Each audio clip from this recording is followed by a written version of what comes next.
Bah alors moi c'est Céosis sur internet.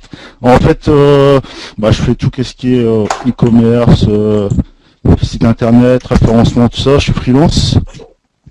Ouais. Et en fait j'ai commencé dans l'e-commerce. Et puis petit à petit je me suis orienté sur la création de sites, Le SEO. les SEO, voilà quoi. Et moi, mon truc en fait c'est surtout l'automatisation web en fait. Avec Zenoposter. Et si je peux ajouter, tu es un membre du forum assez actif, tu es en niveau 3, donc tu partages pas mal avec le cercle. Effectivement, ton truc c'est plutôt même, c'est bien surtout particulièrement le templating, c'est-à-dire à partir des outils d'automatisation, leur faire sortir des trucs un peu originaux, péter toi-même un peu les plateformes, quoi, en quelque sorte, ou trouver l'axe pour les automatiser.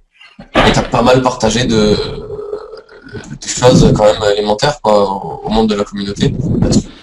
Ouais, voilà, je touche un petit peu à tout. En fait, j'ai plus un profil de passionné en fait. Et tu codes aussi, tu es développeur, on en parlait juste avant. Développeur, je fais vraiment tout en fait. C'est moi qui s'occupe de tout ce qui est informatique sur mon e-commerce, tout ça, et je touche à tout. Quoi. Donc, Ok. l'automatisation web. Donc, pourquoi automatiser? On va voir quelques petits exemples. Réussir à faire confiance à sa machine. Et puis, on va voir les risques de l'automatisation. Alors, pourquoi automatiser? Le référencement, c'est une activité qu'on peut facilement exécuter des tâches répétitives. En fait. En tout cas, il avait simplement dit que l'automatisation, ça fait quand même partie du référencement, où le référencement fait partie des activités où l'automatisation peut être judicieuse. Et la question, c'était parce que ça reste des ateliers participatifs. La question, c'était, est-ce que parmi vous, il y en a qui automatisent des trucs? Est-ce que vous avez des outils? J'ai vu passer Ubot, Xstreamer. Scrapbox, classique Daemon, article Daemon. Il y a Magic Submitter, il y en a tout un tas. Aussi, pour automatiser. On a beaucoup de solutions, le code tout simplement aussi. Scrapbox aussi, il y a un plugin pour automatiser un petit peu, c'est Automator qui permet d'automatiser toutes les tâches de Scrapbox. Ouais. C'est vraiment sympa aussi. Ouais, effectivement. Ouais, Ok, donc quel est l'intérêt d'automatiser en fait? Pourquoi on a besoin d'automatiser? Parce qu'il y a des choses répétitives qui coûtent cher à faire, des tâches répétitives comme tu dis. Voilà, ouais. On peut dire, il y en a, ils diraient augmenter la productivité, éviter de faire les choses à la main. Après, généralement, on aime bien la qualité. On se dit toujours qu'il vaut mieux la qualité à la quantité, donc on aime bien faire les choses à la main en général. Et résultat, en fait, si le projet prend trop d'ampleur, on finit par être débordé de travail. Ou si vous êtes seul et vous manquez de temps, en fait, vous abandonnez carrément les projets en cours pour vous occuper uniquement des nouveaux. La vraie raison, c'est surtout ça, c'est Google en fait. Avant, on pouvait être présent partout, c'est-à-dire que voilà, il y avait vraiment de la place pour tout le monde, quoi. Et il suffisait de mettre les mots-clés en méta, puis on ronquait facilement. Ça, c'est pour les anciens qui connaissent. Maintenant, Google, ça ressemble plus à ça en fait. Donc il y a de la pub vraiment partout. Et si vous n'êtes pas dans les premiers, en fait vous n'êtes vraiment pas présent sur la page. Alors, maintenant en fait, si on veut faire du référencement comme il faut, en fait, il faut être admin serveur, parce que il faut un serveur super rapide en fait. Même si Google c'est sous-entend qu'il prenait pas en compte la rapidité du site, c'est toujours bien pour les utilisateurs aussi d'avoir un serveur qui torche. Webmaster, pour avoir un site correctement construit, avec les bonnes balises, tout ça. Il faut être aussi écrivain, écrire des fiches produits pour viser la l'entraîne. Netlinker, pour un maximum de liens naturels. Community Manager, pour être présent sur les réseaux sociaux. Web Analytics, gestion des logs. Hacker, programmeur. Tout ça, ça fait énormément de trucs à gérer. Et... C'est vrai. C'est pas évident quand on est tout seul en fait. Comment avoir le temps d'avoir tout ça? En fait, la solution c'est simple. Il suffit d'automatiser tout le travail. Donc on va voir un petit peu des exemples d'automatisation. Tout ce qui est netlinking ou analytique, on peut automatiser, mettons l'audit de SEO. Vous avez un client, tac, automatiquement vous lancez un bot qui scrolle tout son site et qui extrait les données. Analyse de log, Vous pouvez faire un bot qui va rapatrier, mettons, tous les logs du FTP sur votre PC et après vous les affichez avec QLike. On peut gérer son positionnement aussi. L'avantage avec... Je peux te couper rapidement, Soxy, c'est un petit peu une petite question. Les types de logs que tu analyses, c'est quel type? C'est des flux texte, c'est des flux qui sont en base de données? Non, ouais, les logs Apache en fait. Hein. Donc c'est à base de fichiers texte. D'accord. Et en fait, je connais pas du tout Qalik, je vois pas du tout ce que c'est. En fait, Qalik, c'est un peu comme Excel, mais c'est plus visualisation des données en fait. D'accord. Ça permet de bien éclater en fait tous les données, puis afficher vraiment les données qui nous intéressent, faire des rapports. Je sais pas s'il y en a qui connaissent un petit peu Qalik. Non, je connais pas, mais j'ai hâte de découvrir.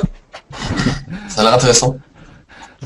Donc après, gérer son positionnement, il y a des tools, on va dire, qui le font aussi bien, on va dire. Mais le gros problème, en fait, c'est vraiment qu'on peut pas l'adapter à ses besoins. Genre, Run Tracker, on peut définir des catégories. En fait, si je comprends bien, Vas-y. juste une petite, si je comprends bien, tu es en train de nous dire que tu aurais la possibilité de faire un monitoring un petit peu réactif, dynamique, qui va observer selon ce que tu lui donnes comme règle en fait de réaction, selon ce qui se passe, il pourrait porter le focus sur des mots-clés, c'est ce genre de choses. Ouais, voilà, en fait, mettons si tu as des milliers de mots-clés à checker, il y en a que t'as pas forcément besoin de checker tous les jours en fait. Il faut juste vérifier que tu es toujours bien présent sur certains mots-clés, mais c'est pas. Par contre, les mots-clés que tu es en train de bosser, mettons par exemple, c'est là, tu vas les checker tous les jours. Et ça, tu peux pas trop. J'ai pas trouvé de logiciel vraiment sympa pour faire ça, quoi. T'as Run Tracker, mais le problème de Run Tracker, en fait, c'est que dès que tu dépasses, ça doit être 500 ou 600 mots-clés, ça commence à planter.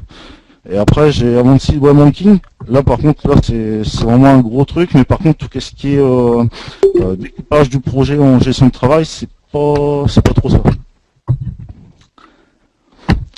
Je sais pas, qu'est-ce que vous utilisez vous, pour gérer votre positionnement? Alors moi perso, je suis à l'inverse de toi, moi j'utilise Rank Tracker, tu vois. Mais c'est vrai que j'ai pas non plus beaucoup de mots-clés par rapport à ce que je fais.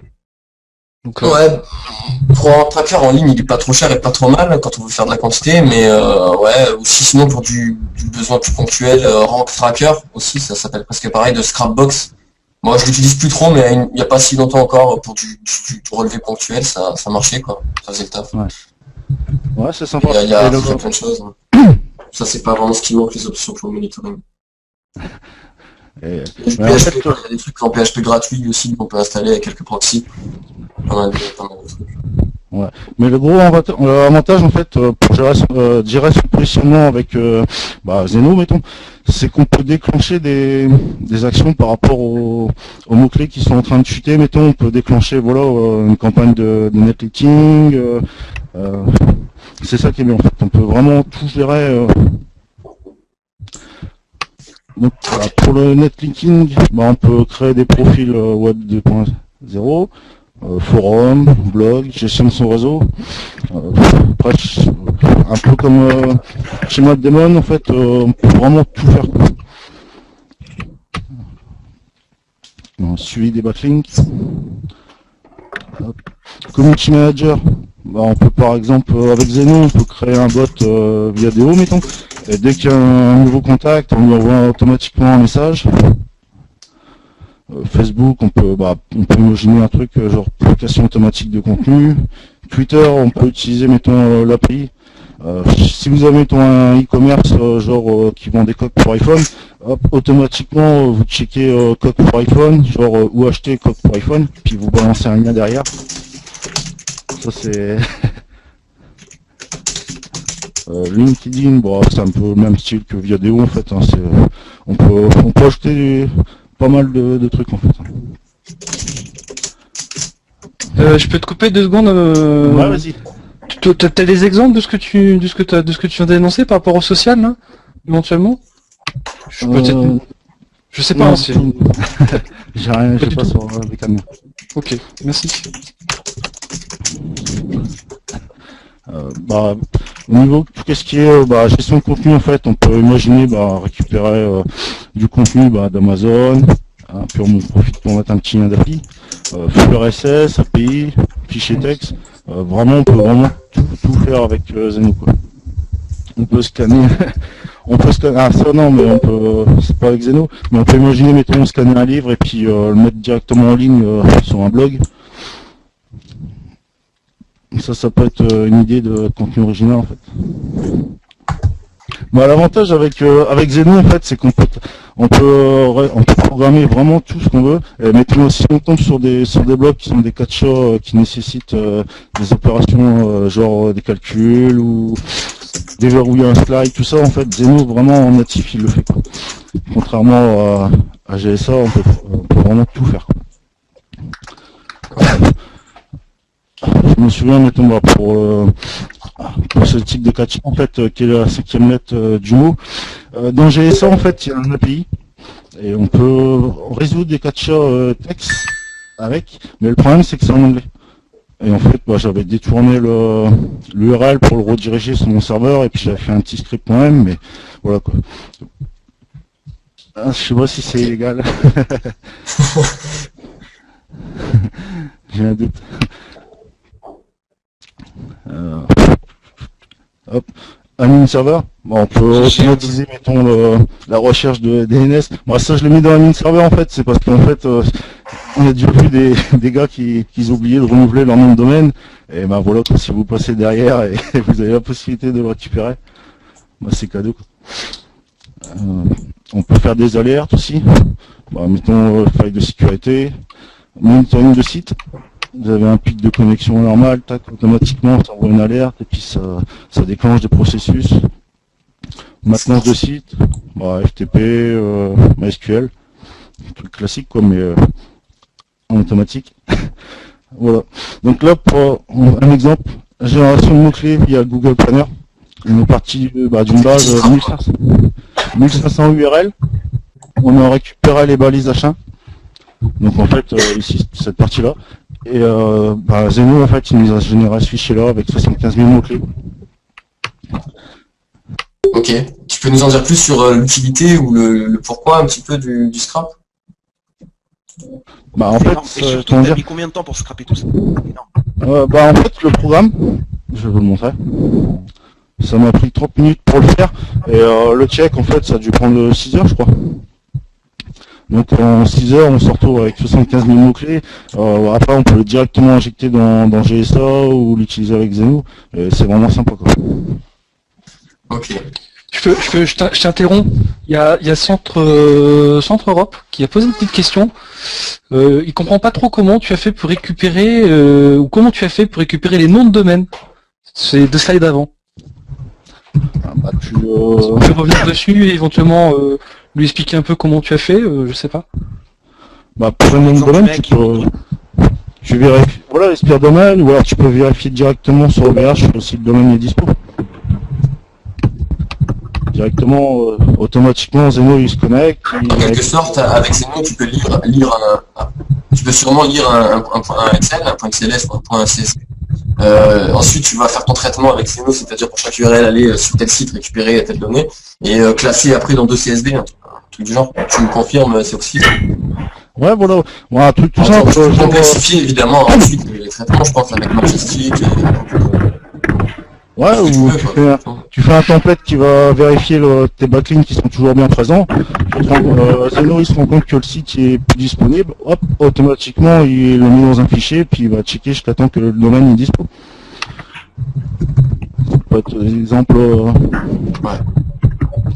Et en fait, pour simplifier, Zeno, c'est vraiment une compilation des meilleurs logiciels de référencement. En fait, on peut vraiment tout faire. Mais le seul problème, c'est qu'il faut vraiment tout coder soi-même et c'est pas directement opérationnel comme Scrapbox ou. Ouais, donc au début, t'es un peu déçu, quoi. Dès que tu l'ouvres, tu t'attends à démarrer tout de suite des trucs. Non, c'est pas ça. Voilà, c'est ça. En fait, c'est livré avec 2-3 templates d'exemples, mais c'est vraiment, faut vraiment mettre la main à la pâte et puis créer soi-même les templates. Ok, l'apprentissage, tu penses qu'il est rapide? Ouais, il est vraiment facile, et ben, de toute façon c'est un peu pour ça que j'ai fait cette présentation. En fait, je vais essayer de vous montrer un peu comment ça fonctionne, et vous montrer surtout c'est accessible à partir un peu même pour les débutants, quoi. Ok, bah c'est cool, bah merci. Et le gros avantage en fait, c'est que une fois que vous maîtrisez Zeno, vous avez plus besoin de vous occuper de Scrapbox, parce que imaginez vous êtes formé sur Scrapbox, hop, demain vous voulez Gscrapper, ou il faut vous reformer à chaque fois. À chaque fois il faut reprendre l'outil en main, quoi. Et c'est pas toujours évident que là, une fois que vous maîtrisez Zeno, voilà, c'est la porte ouverte à tout, quoi. Juste une question, Coconne encore. Au-delà d'utiliser les modules qui sont préfabriqués, tu peux en ajouter toi-même et éventuellement c'est dans quel langage? Moi ça je vais le montrer après, hein, mais en fait Zeno, qu'est-ce qui est bien, c'est qu'on peut vraiment remonter les capacités avec C#, mettons. Donc là c'est vraiment porte ouverte à tout, quoi. Je vais vous montrer ça après. Gestion d'un e-commerce. Moi par exemple, j'ai un e-commerce en fait. Tout ce qui est commande, tout ça, c'est géré automatiquement par Zeno en fait. Il récupère la commande, il l'envoie directement au fournisseur, et c'est lui qui s'occupe d'envoyer les produits, et voilà. Il peut s'occuper que des clients. C'est un exemple. On peut synchroniser le catalogue. Des fois ça arrive, les fournisseurs ils envoient un catalogue, mais dedans ils mettent des petites images. Ils se réservent les grandes images pour leur site, hop, directement on va les scraper et on récupère l'image. Après, newsletter, on peut analyser les achats, puis envoyer des newsletters vraiment adaptés aux clients. Et quand si vous vendez des accessoires de cuisine et puis des accessoires iPhone, ça permet d'envoyer des newsletters, mettons, dès qu'il y a un nouveau produit de coque iPhone, vous envoyez une newsletter uniquement aux clients qui ont acheté déjà des trucs iPhone, et puis pas forcément ceux qui ont acheté des accessoires de cuisine. Donc ça permet d'envoyer des emails vraiment bien ciblés, quoi. En quelque sorte, on peut coder sans savoir coder avec ton outil. Avec Zeno, ouais, c'est... ça, je te montrerai après, mais c'est vraiment du... déjà, de base, c'est du drag and drop. Tu prends le truc, tu glisses, et hop, ça marche. Et après, vraiment, pour approfondir ça, hop, on peut faire répondre aux emails selon les mots-clés. On peut débloquer le niveau d'un jeu. Alors, si vous avez un gamin qui est fan de dino, hop, vous achetez tous les dinosaures. Donc ça, c'est pour moi, j'ai mis ça, c'est pour surtout montrer la possibilité de Zeno, qui n'est pas que du web. On peut faire aussi, on peut interagir avec du Flash, Silverlight. Donc c'est vraiment sympa.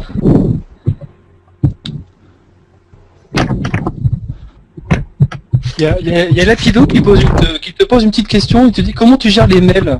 Est-ce que tu as un risque de blocage FAI notamment? Après les mails, tu peux utiliser, tu peux envoyer des mails, tu peux faire ton script directement en PHP, donc sur ton serveur. Après, tu peux utiliser un compte. C'est vraiment chaud. On peut vraiment tout faire avec Zeno. Tu peux faire de l'IMAP ou du POP. Voilà. Des connexions IMAP ou pas. Nativement en fait que de la réception d'email. Genre tu t'inscris sur un site, tu as une validation par email, tac, ça c'est prévu en natif. Par contre l'envoi il faut coder quand même un petit peu en C#. Ok. Faut déléguer. Le gros problème en fait c'est l'automatisation, c'est qu'on a du mal à mettre la nécessité d'avoir recours à l'intelligence artificielle. On aime bien garder le contrôle de ses actions, genre on a un logiciel devant, on aime bien vraiment être devant, quoi. Moi ça m'est déjà arrivé de faire des templates Zeno, puis pendant 2 heures de le regarder, le confirmer, voir si vraiment il n'y avait pas un petit bug ou... Et ça c'est pas ça qu'il faut. En fait le but c'est vraiment de...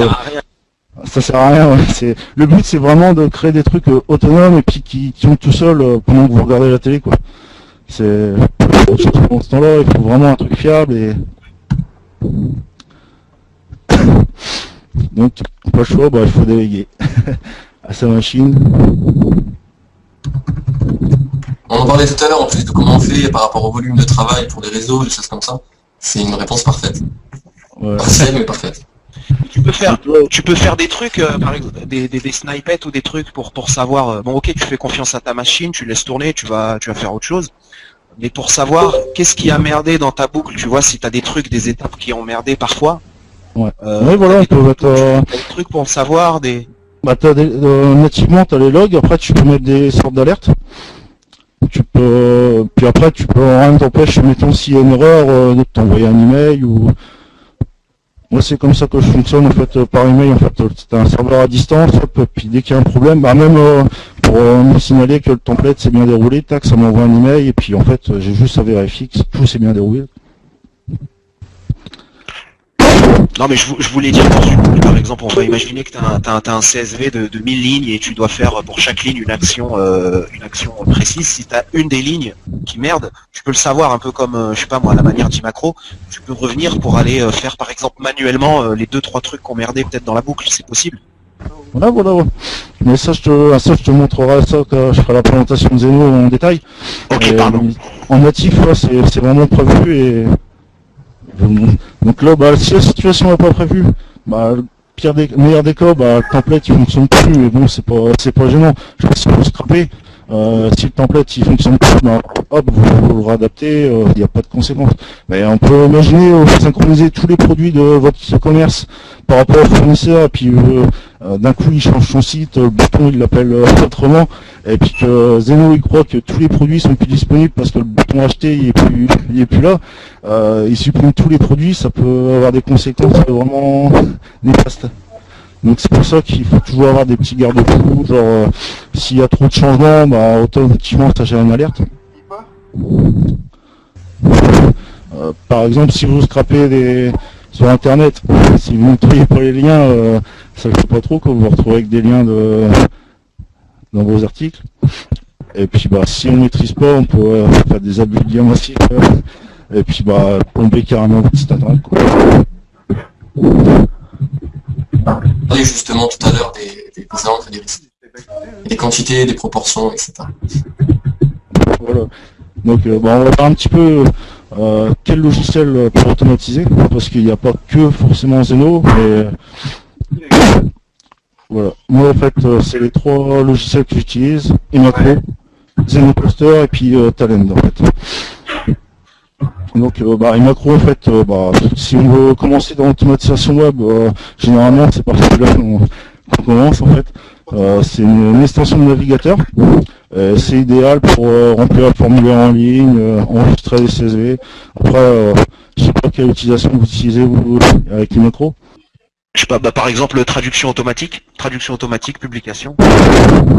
Ouais, donc je te disais, Imacro pour plein de trucs, quoi. Publication automatique, traduction à la volée, enfin, on peut faire plein de trucs, création d'adresse email. Ouais, il est vraiment sympa. Mais après, il est pas fait pour vraiment, le navigateur, il faut être devant.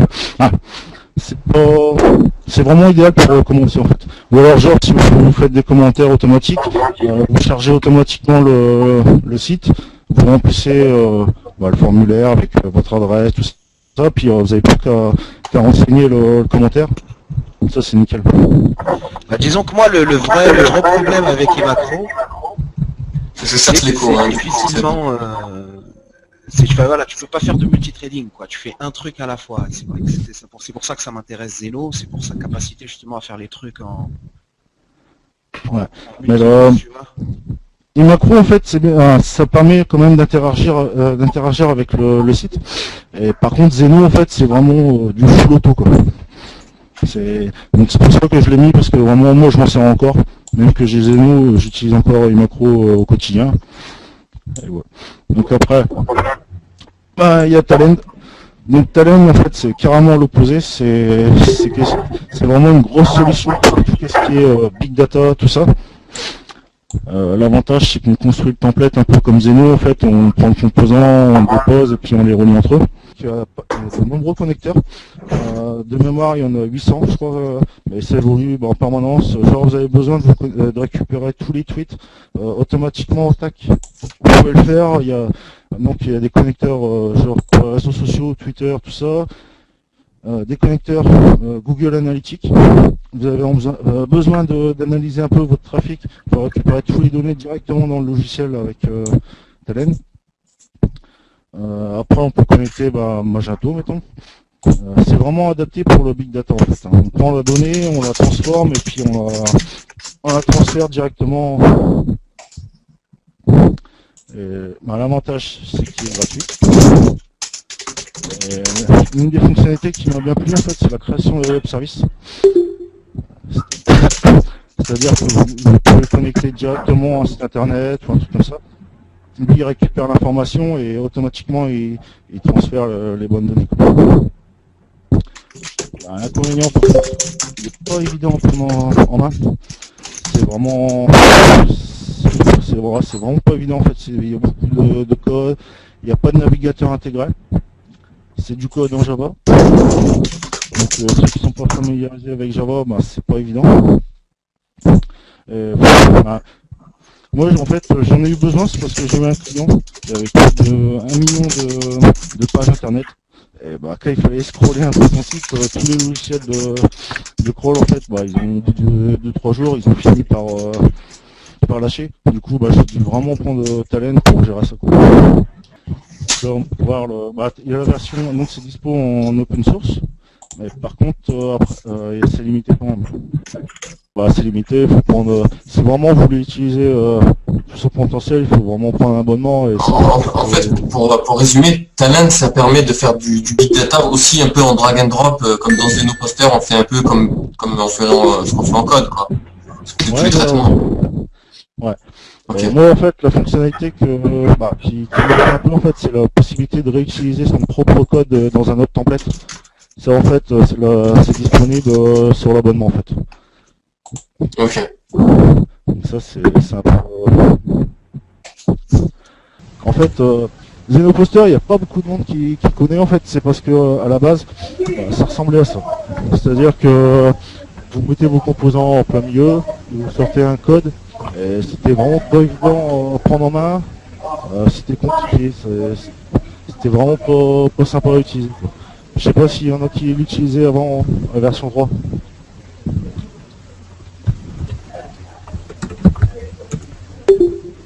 Il y a Sophie qui utilise. Moi personnellement non, mais je l'ai testé, hein. Je l'ai testé et j'ai pas accroché. J'ai trouvé ça vraiment pas cool quoi. Et après ils ont sorti la V4 et là c'était le jour et la nuit quoi. En fait, ils ont vraiment tout simplifié. donc ça c'est le screen qu'on a là, c'est la V4 avec le mode drag and drop. Ouais voilà, là ils sont à la V5, mais ils ont gardé le même principe et c'est beaucoup plus facile à utiliser et accessible à beaucoup de monde en fait. Hein. Ok. Alors, le gros avantage avec Zeno, en fait on conçoit les templates en drag and drop. Donc, on sélectionne le composant qui nous intéresse et puis on le glisse dans l'écran et hop, automatiquement ça s'ajoute. Possibilité d'avoir, on a un navigateur intégré et c'est exactement le même que Firefox en fait, c'est basé sur le moteur de rendu Gecko. Et l'avantage c'est que si aux yeux de Google tout ça vous êtes vraiment clean quoi. En fait il est incapable de différencier Zeno d'un Firefox. Ok. La gestion des proxys à la demande. Alors ça c'est vraiment sympa en fait. Mettons si vous utilisez Scrapbox, vous checkez vos proxys avant, et puis ensuite vous utilisez sur des milliers, des fois il en reste plus qu'une petite cinquantaine voire moins. Et là c'est vraiment distribution quoi. Vous avez besoin d'un proxy, automatiquement il attend, et dès qu'il en trouve un, tac, il l'utilise quoi. Et si vraiment les composants... Que Scrapbox check les 1000 proxys, ceux qui étaient bons en Google Passed, le temps qu'ils finissent les 1000, ils sont déjà morts, c'est ça? Ouais voilà. Ouais. Après je dis ça, c'était surtout sur l'ancienne version de Scrapbox. Maintenant ils l'ont un petit peu amélioré avec la V2 et maintenant il y a aussi la gestion des proxys si besoin quoi. Possibilité de coder en C#.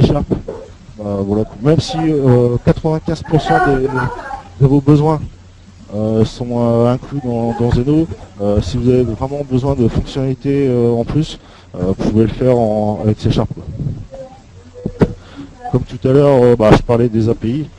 Si vous avez besoin de connecter Zeno à une base MySQL, Adobe ou un truc comme ça, automatiquement vous pouvez le faire en Docker. Zeno, il y a un simulateur de clavier et souris. Ça c'est une fonctionnalité vraiment sympa. Des fois on veut créer des comptes, ça doit être Hotmail ou un truc comme ça. On est vraiment obligé de simuler comme si on tapait sur un clavier. Sinon on se fait détecter et Prise en compte de flash Silverlight, bah, je l'avais montré un peu tout à l'heure dans l'exemple. Si le bouton c'est un bouton en flash ou en Silverlight, vous pouvez détecter le bouton par OCR. C'est-à-dire qu'il va analyser l'image et il va cliquer sur le bouton qui ressemble à ce que vous lui avez dit. Xeno inclut le remplissage automatique des champs de formulaire. Vous arrivez sur un profil, automatiquement il remplit le nom, prénom, tout ça. C'est pas fiable à 100% par contre. Je vais vous le montrer tout à l'heure, mais le top c'est vraiment de coder tout à la main, quoi. Et intégration d'autres templates dans un projet. Vous pouvez mettons scraper Google. Et puis après automatiquement vous dans le projet vous lancez un autre template qui va mettons checker Trust Rank, sans Majestic SEO. Vous pouvez vraiment faire des pyramides de templates en fait dans le même projet. Ah, c'est cool quoi. Système de briques. Système 2. Système de briques, composantes, briques logicielles. L'inconvénient, le manque de templates. Donc en fait, le problème c'est qu'il n'y a pas beaucoup de monde qui l'utilise, malgré que c'est un excellent logiciel. Et c'est un peu le but de la presse de Xeno, c'est que tout le monde se mette à Xeno et puis que tout le monde partage ses templates, vraiment pour qu'on se passe de Scrapbox, pas d'interaction possible.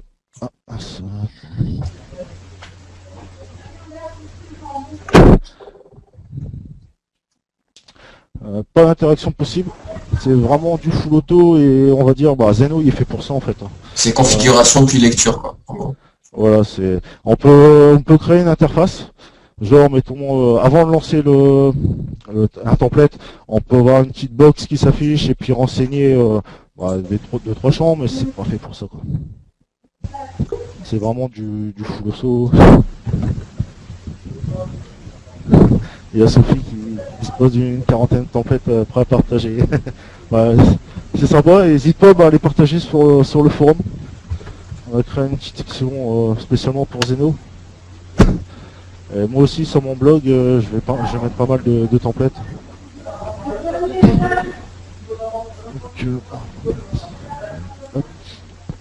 Création des exécutables impossibles. En fait, en natif, on peut pas faire d'exé. Donc la personne que vous filez le template, elle est obligée d'avoir Xeno. On peut avoir une sorte de compte développeur, mais la licence, je sais plus, elle doit être à 300 € je crois. Et c'est pas terrible quoi. Le top c'est que chacun a sa version de Xeno. De toute façon, elle est payante, mais la version de base, 87 $, c'est pas non plus trop excessif quoi. Et l'objectif, c'est que tout le monde est sans Xeno, puis on échange les templates. Voilà. Donc, je sais pas. Une question, il y a quelqu'un qui avait dit que c'était comme Six Submitter. Est-ce que c'est vraiment exactement la même chose ou il y a des différences entre les deux? Six Submitter, ouais, ça marche sur un système de template aussi, donc on peut dire que oui, en fait, c'est la même chose. À part qu'on peut vraiment personnaliser plus loin avec Xeno. Je vais vous montrer un petit peu le... C'est quoi l'avantage de Xeno? Donc c'est quoi? C'est plus flexible? Parce qu'il y a peut-être beaucoup d'utilisateurs de Six Submitter en fait qui se demandent quel est l'intérêt de... Après je connais pas trop Six Submitter, j'ai jamais trop utilisé, mais admettons qu'ils prennent pas en compte le Trust Rank, qu'ils prennent que le PageRank pour checker la qualité d'un site. On peut automatiser ça, puis rajouter toutes les possibilités en fait. On peut aller checker le Trust Rank. Et il y a Raph qui dit que ça va mourir puisqu'il est plus maintenu à jour. Ouais, ça fait combien de temps qu'ils ont pas mis à jour, Sick?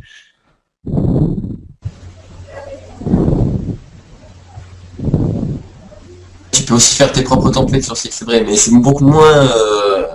j'ai pas beaucoup testé Xeno, mais du peu que j'ai vu, j'ai bien testé Six, je préfère déjà Xeno, quoi. Ouais, 6 mois au moins que c'est pas bien. Avec Xeno, l'avantage c'est qu'on peut vraiment prendre un template et puis le faire évoluer, quoi. C'est ça qui est sympa, quoi.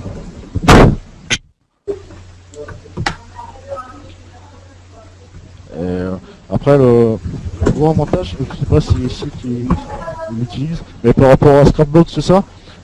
Si mettons que vous avez un gros site avec énormément d'URL et tous des fiches, mettons des fiches produits différentes, avec Zeno, qu'est-ce qui est bien, c'est que vous pouvez à chaque fois préciser l'URL.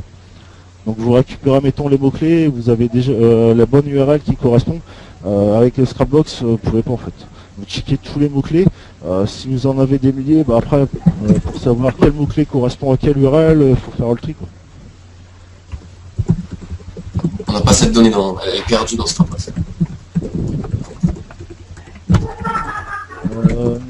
Non, Zeno, non, ça torche. Non, franchement, c'est sympa. Après, il y a le... du coup, qui simule un navigateur. C'est un petit peu plus long, mais bon. Après, bon, moi je pars du principe que comme c'est pas, comme ça se fait auto, quoi. Même si ça prend 1 heure au lieu de 2, quoi, voilà quoi. Bon, ce temps-là, c'est 1 heure qu'on n'est pas devant son écran. Bah, je vais vous montrer un petit peu Zeno. Donc Zeno, en fait, il y a 2 logiciels. Et donc il y a le logiciel en lui-même qui permet de gérer les templates. Et après, il y a le logiciel pour créer les templates. En fait. Donc,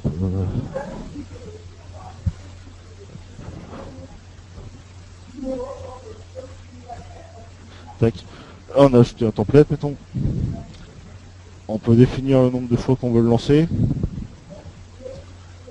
Nombre de threads, donc maximum. La priorité par rapport aux autres templates. On peut personnaliser aussi le champ. Utilisation des proxys.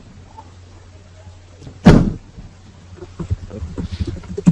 gros avantage en fait c'est surtout ça.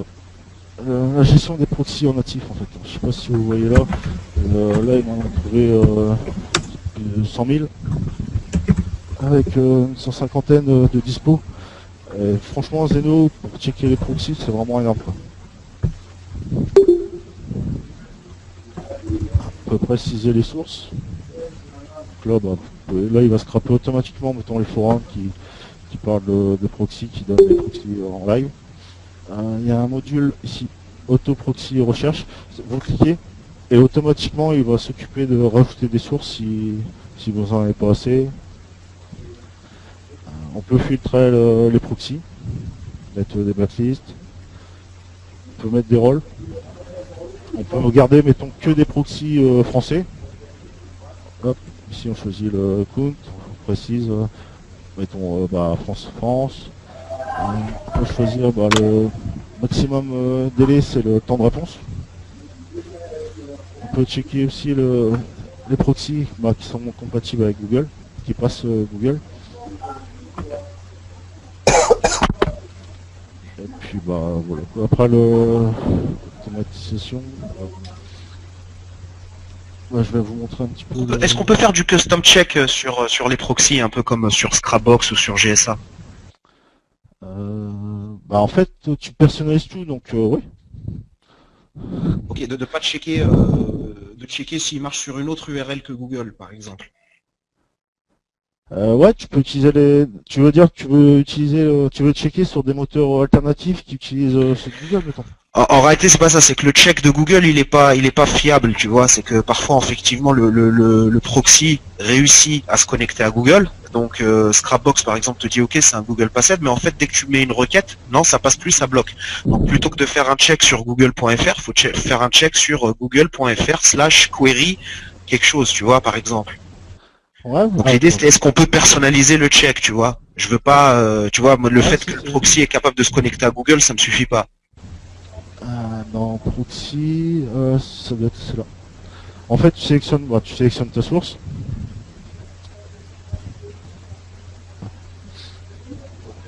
Et ici, tu peux personnaliser en fait. Donc, tu peux aussi avoir des proxys compatibles Live, Twitter, Spamos. Et toi, en fait, c'est ça aussi que tu veux savoir, c'est la requête Google. Hop. Oui, en fait, ce que tu lui donnes, t'as vu, certes, et tu peux lui donner là.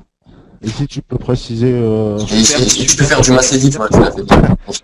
Tu mets le mot-clé qui t'intéresse, quoi. Ça peut être query. J'en sais rien, moi, tu mets Facebook. Tu mets vraiment ce que tu veux et il va checker par rapport à ta requête, en fait. Ok, c'est top, merci, ça répond parfaitement à la question. Après, on peut choisir aussi des proxys compatibles socket ou uniquement HTTP. Et ça, c'est plus avancé.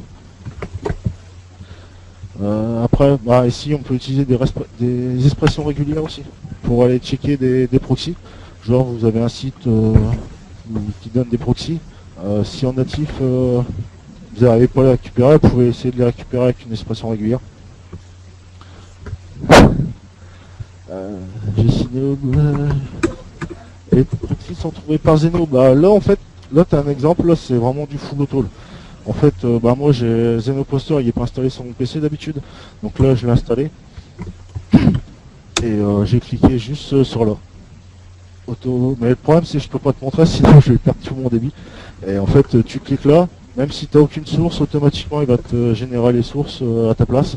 Et puis à la fin, tu te retrouves avec des proxys dispo pour tes projets. C'est vraiment sympa, quoi. Après, tu utilises aussi GSA et on sait qu'il est déjà beaucoup plus performant en termes de vélocité au moins que Scrapbox pour cette tâche-là, gérer les proxys un peu automatiquement.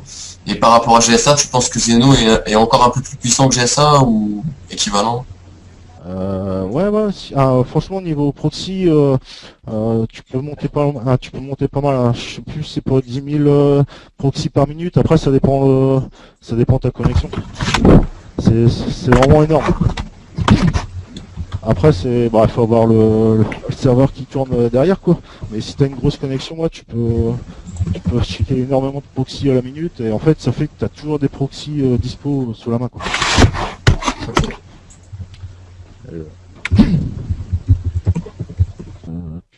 toute façon, ici, il analyse automatiquement pour les sources. Et puis en fait, il trie aussi, si jamais vous avez des proxys qui sont plus souvent dispo que d'autres, en fait, il va les mettre en avant.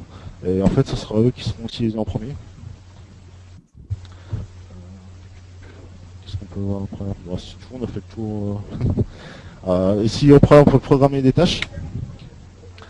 On peut programmer, mettons, qui se connecte par rapport à un fichier. Hop. Ou régulièrement, en fait. On dit voilà, tous les jours, je veux qu'il scrape tel truc. Donc là, il lance une fois. Là, il va exécuter en fait le projet, mettons, tous les jours, tous les heures, tous les 2 minutes. Et on peut exécuter le projet sur marqué sur un signal, mais en fait c'est il détecte qu'il y a un nouveau fichier texte qui est arrivé avec, mettons, les résultats du URL à scraper. Automatiquement il va lancer un autre template. Non, c'est pas. Il utilise pas. Je crois. C'est uniquement Windows, je crois. Zeno.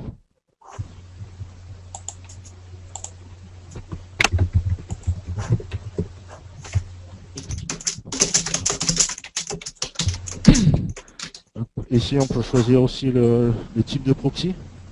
Mettons, si vous faites du spam commentaire ou un truc comme ça, vous pouvez choisir des proxys un peu plus passe-partout. Si vous checkez Google, mettez seulement les proxys qui sont compatibles avec Google. C'est vraiment... Vous pouvez tout personnaliser, c'est vraiment sympa, quoi. Donc, je sais pas si vous avez des questions sur Zeno. Donc là c'est uniquement la partie, en fait, le Zeno serveur, en fait, hein. C'est lui qui s'occupe de gérer, de lancer en fait les templates.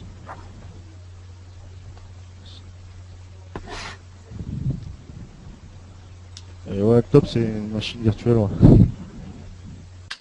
J'ai juste une petite Après, il suffit de laisser la machine allumée avec le serveur démarrer et ça écoute tout seul les événements et ça s'enclenche en faisant. Ouais. Il y a quelqu'un qui a une question? Oui, moi, c'est Girl. Ok. J'ai juste une petite question. Truc tout con, pour reprendre un peu ce qu'on a vu avec David ce matin, par rapport au scrapping du mot-clé régime, ça te prend combien de temps sur Xeno, par exemple? Tu serais capable de nous montrer en combien de temps tu es capable de le faire sur Xeno, au niveau de la template?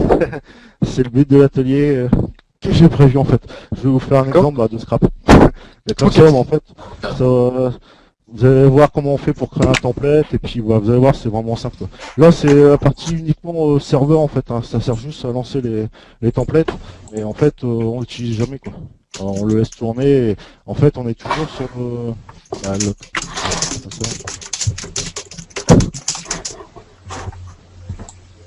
hop.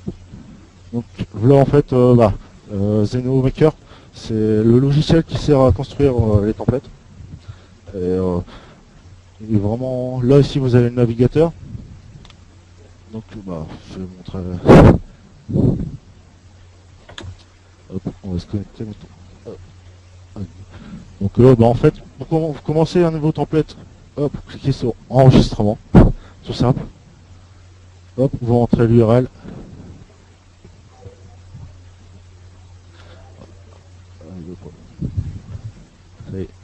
Et automatiquement, il ajoute l'accent.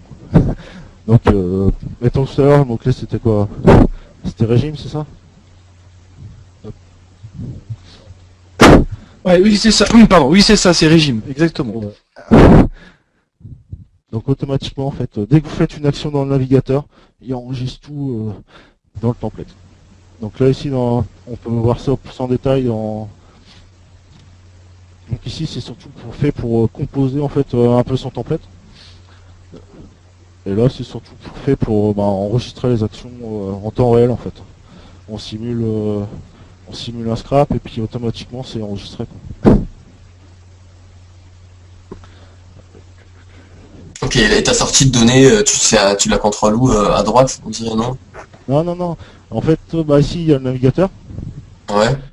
Ici, en fait, c'est comment je pourrais, un peu dans le code source, en fait, il va directement checker tous les éléments qui composent ta page web.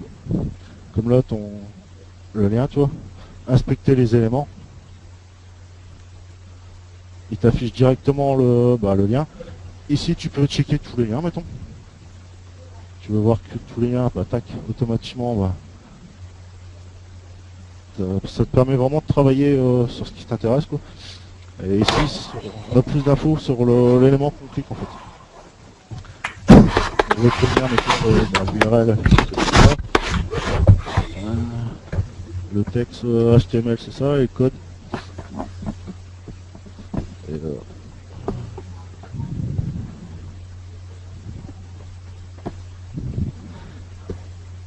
qu'est-ce que t'as pas compris, alors, Vitamine? Tu peux prendre la parole, hein, Tamit, si tu veux. Vas-y, hésite pas. Faut pas hésiter, hein. Vous êtes tous à un clic de prendre la parole, donc, si vous avez un micro.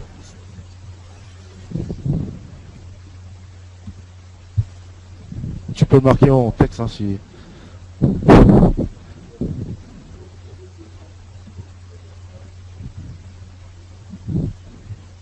Non, n'hésite pas à intervenir si... Donc, en fait,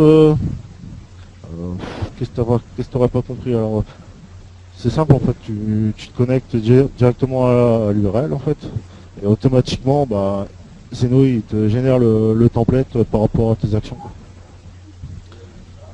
Hop. Il y a Witamine qui demande sur quoi tu l'installes, mais tu l'installes sur un Windows, sur un serveur. Sur ton PC Windows. Con. C# de toute façon, ça passe bien.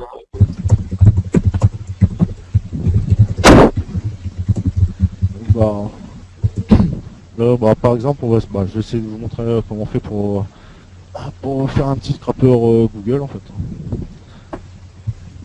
Donc là, on a renseigné Alors, on peut intervenir au niveau de template, faire des replays, ou alors soit depuis le début ou depuis le template qu'on a sélectionné.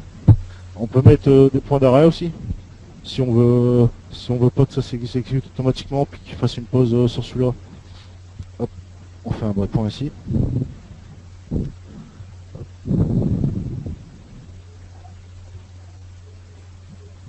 Hop.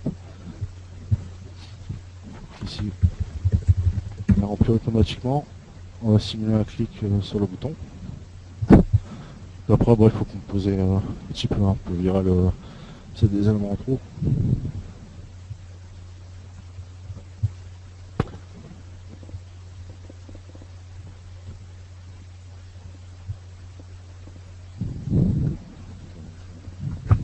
Donc en fait là, ce que tu es en train de faire, au-delà même d'une template, ça ressemble beaucoup à un workflow en fait, ce que tu fais. Ouais, voilà. En fait, on simule la présence et après on récupère les données, quoi. T'es vraiment dans le sens même de l'automatisation. C'est que là vraiment ton produit il remplace tout ce que tu ferais habituellement devant ton PC quoi. Voilà, toutes les actions au quotidien, en fait, on va dire. Donc, bah alors, hop, et les résultats qui... Donc, on va simuler le clic suivant.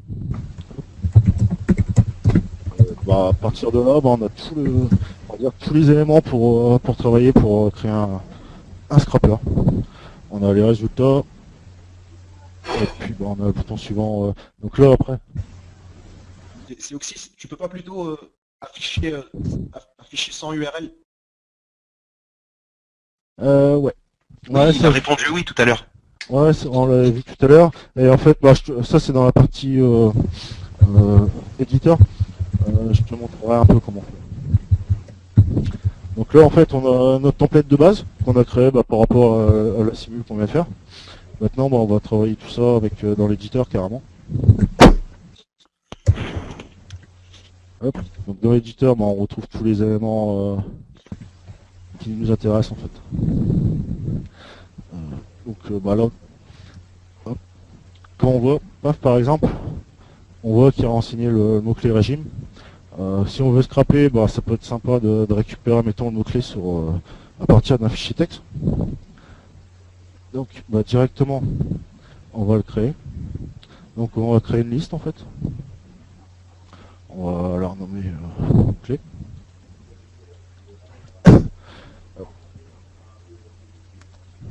Donc, en fait, la différence entre une liste et une table, bah, en fait, une liste, c'est fichier texte, on va dire, avec une colonne. C'est-à-dire que par rapport à une table, en fait, on peut avoir énormément de colonnes, tout ça. Une liste, c'est uniquement une liste de mots. Hop. Ouais, ah, vous voyez pas. Donc ici, la liste, bon, on va lui dire de la remplir automatiquement par rapport à un fichier texte qu'on aura créé. Hop. Donc ici, on va récupérer la liste de mots-clés. Ouais, il faut la mettre en UTF-8.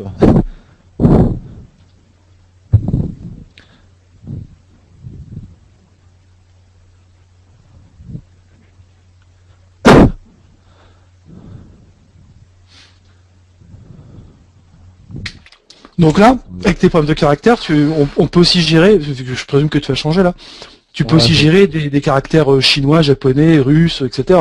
C'est multi-char 7. Ouais, voilà. En fait, tu vois la liste, il faut la faire en ISO, je pense.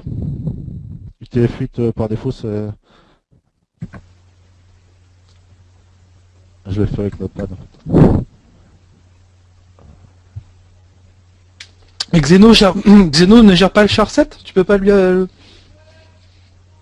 je vois que tu modifies le fichier directement.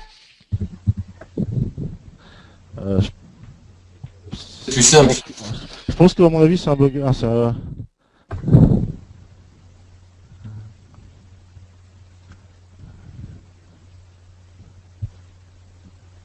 je l'avais mis en dessous, ouais.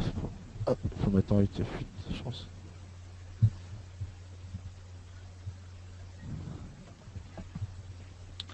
Ah, mais j'ai viré le... Du coup, t'as viré référencement. Ah, je vais la remettre. C'est débranché.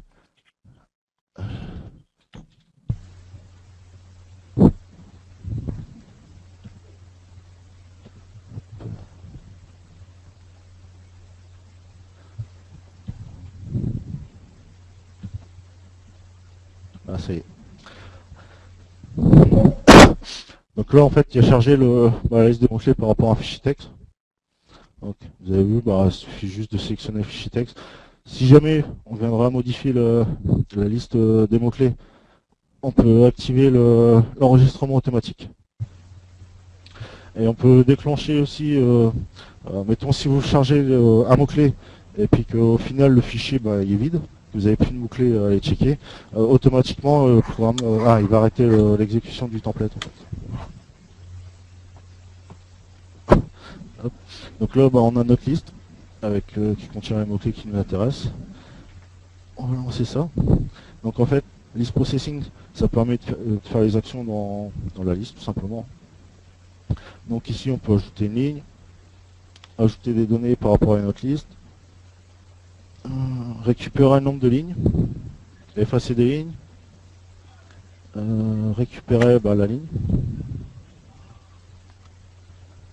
On peut fusionner des listes, on peut enlever duplicate, on peut trier les éléments, on peut récupérer des éléments au hasard, on peut sauvegarder les fichiers sous un autre format. Hop. Donc là, ce qui nous intéresse, c'est récupérer la ligne en fait. Donc on peut sélectionner soit la première, ou on peut faire un random. Donc, on va prendre la première. On peut faire effacer la ligne si on veut pas si on veut pas la reprendre par la suite, et puis on va le résultat en fait on va le mettre dans une variable qu'on va appeler mot-clé.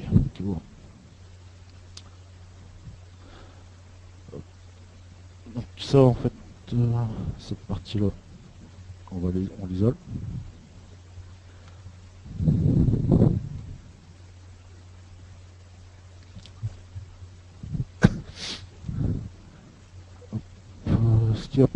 Alors ici, vous pouvez mettre directement des commentaires. Ici, c'est sympa en fait, parce que au début, quand on crée le template, on a tout en tête, mais après, quand on revient dessus un mois ou deux après, on sait plus trop qui fait quoi. C'est toujours sympa de mettre un petit commentaire. Hop,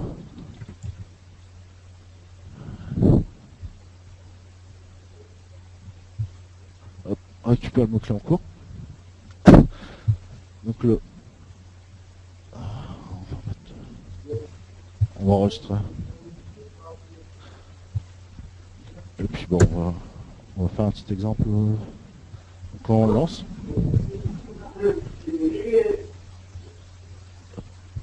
Et au niveau de la variable, on voit que le mot-clé, la variable s'appelle CO, en fait il a été récupéré ce mot-clé là dans le fichier texte.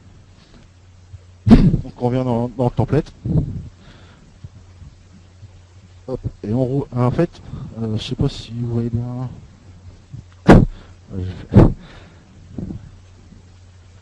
Là voilà, on a défini une action. Et en fait, Zeno, il nous propose deux choix en fait. En vert, l'action s'est bien déroulée, il n'y a pas de souci, donc on continue. Et en rouge, c'est encore, mettons s'il y a une erreur, un mot-clé qui est pas présent, un truc comme ça, puis là on peut directement mettre une alerte. Donc voilà.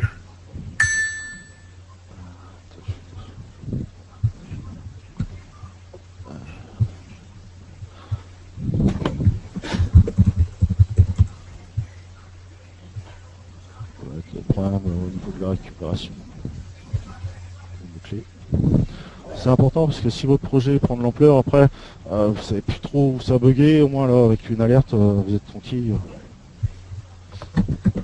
Et on peut imaginer, je sais pas, liste de mots-clés. On le renomme. Je te coupe sur le message d'alerte là. Je connais pas du tout le produit. Hein. Ton message d'alerte, quand tu es dedans, je présume que tu dois avoir 3 choix possibles, ou 2. Tu dois avoir 3 niveaux. La relance, le warning et l'erreur fatale. Je présume. En fait, ici, on peut juste montrer dans Zeno Poster. Donc là, c'est le logiciel que je vous ai montré avant. Petite alerte, un petit pop-up qui s'affiche. On peut mettre uniquement dans les logs. Et en fait, automatiquement, fermer automatiquement après 10 secondes, le pop-up, en fait, il s'affiche uniquement pendant 10 secondes. C'est uniquement ça. Je vais montrer.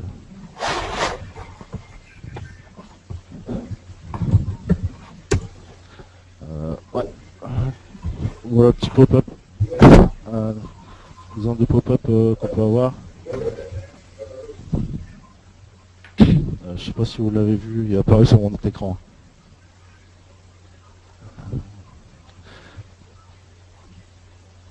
On l'a vu rapidement quand tu l'as glissé en fait. Hein. Ouais, mais en fait, pop-up, non, il s'affiche. Je vois s'il s'affiche avec le template maker en fait. Non, il s'affiche uniquement. Bon, on peut le mettre, mettons, au niveau des logs quoi.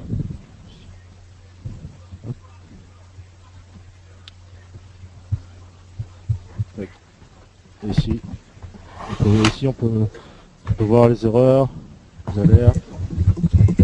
Ici, en fait, on voit le problème au niveau de la récupération des... En fait, c'est sur cette fonctionnalité-là qui est important, en fait. Quand on veut automatiser, il faut vraiment bien penser. Dans le cas où, mettons, il se passerait un problème, ça peut être... On se connecte sur un site internet, bah, le site peut être indisponible. Ça peut être si vous connectez vous voulez remplir un formulaire, bah, le champ peut avoir changé de nom, pas mal de trucs. Et si cette partie-là est bien gérée, en fait, bah, ça va vous permettre d'améliorer vos templates et puis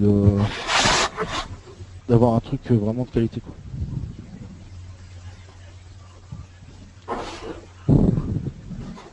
Ok. Donc là, bon, j'ai mis une alerte là-dessus, mais après, on n'est pas forcément obligé de mettre une alerte sur tous les composants. Voilà quoi. Fichier texte, c'est sur le PC, donc il n'y a pas de souci. Par contre, là, ici, on se connecte à un site internet, on peut avoir si la perte de connexion, le site indispo, tout ça, là, on peut mettre une alerte maintenant. Donc, ici, quand on clique, ce composant-là, en fait, il sert uniquement à se connecter à une URL précise. Je vais agrandir. Hop, ici, on peut préciser le référent. Et ici, on peut préciser un peu les tables, un peu comme les onglets sur Firefox. Ok. Ici, Je vais juste poser, voilà, moi, je pose beaucoup de questions. Est-ce que d'autres personnes auraient des questions à poser à Soxys éventuellement?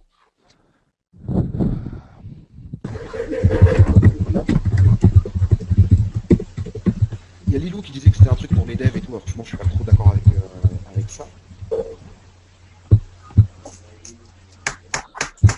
Après, Il y a des questions, mais si vous pouvez activer vos micros et parler, faites-le, c'est pratique. Ouais, allez-y, je vous écoute. N'hésitez pas à le faire. Au niveau des sorties de fichiers, je vais vous montrer ça après. Sinon, tu lis des questions et tu essaies de répondre. Il y en a un qui dit pour les expirés, on fait comment? C'est peut-être une question un peu qui nécessite une réponse lumineuse. Alors, Guy, y a-t-il moyen de pas supprimer les mots-clés? Ouais, en fait, comment dire, là, j'ai fait une liste de mots-clés et je le supprime. On peut, mettons, imaginer une liste de mots-clés définitive, pour un projet, et on peut faire une sorte de deuxième liste, liste de des mots-clés à scraper pour aujourd'hui, quoi. Et par contre, celle-là, elle va se supprimer petit à petit. Une fois qu'il n'y aura plus de mots-clés, en fait, c'est que le scrap, il sera fini, quoi. Alors on peut faire comme ça. Après on peut imaginer, mettons un peu comme Excel. Tu sais, t'as des colonnes, tu peux rajouter des données, préciser quelle date ça a été scrappé. Ça dépend comment tu conceptes. Peut-on trouver des proxys par pays? Ouais. En fait, je vais le montrer. Il y a Simon qui posait une question sur la sortie des fichiers. Je sais pas si il a une Ça, en réponse fait, ou pas. ça, je vais le montrer tout à l'heure, ça, en fait, pour Ok, super. Pour les différents types de fichiers, comment etc. enregistrer les URL, même comment... je vais vous montrer. C'est la suite, ne vous inquiétez pas. En fait, ça peut carrément tout remplacer. Ce qu'il faut, c'est bien créer les templates selon vos besoins et vous pouvez vraiment tout faire. Là, je vais essayer de vous montrer. En fait, c'est plus un atelier pour faire découvrir Zeno. Donc, je vais essayer d'utiliser un maximum de fonctionnalités natifs du logiciel. Et après, on fera des ateliers sur Zeno un peu plus poussés qui vraiment... c'est déjà bien que les gens ils aient déjà une approche de Zeno avant de commencer des trucs un peu corsés, quoi. Je peux répondre à Franck M qui vient de poser une question sur la possibilité de résoudre les captcha avec le produit. On l'a vu un peu plus tôt, effectivement, oui, il y a possibilité de le résoudre. Voilà. Après, par expérience, les captcha, c'est ce qui pose un peu problème quand on fait de l'automatisation web. C'est-à-dire que les recaptcha, tout ça, ils sont un peu difficiles à craquer. Zeno en natif, il le propose de se connecter à des API de résolution de captcha. Moi, j'utilise GSA Captcha Breaker. Et c'est vrai que le problème des captcha, c'est ce qui pose un petit peu problème s'ils sont un petit peu trop complexes. Donc pour revenir vite Tu fait, peux hein. utiliser GSA Captcha Breaker avec, Ouais, voilà. avec Je, Zeno. bah, Je pensais que c'était juste pour GSA. euh, ouais, j'ai pas Bah, dans d'exemple. la finalité, moi, d'après ce que j'ai compris du produit, c'est qu'il remplace l'humain. Donc au final, il va te dire lance telle application, récupère-moi le résultat, je le traite et j'en ressors un autre flux quoi. C'est un peu le Ouais. but de Xenoposter Ouais, d'après ce que j'ai pu comprendre.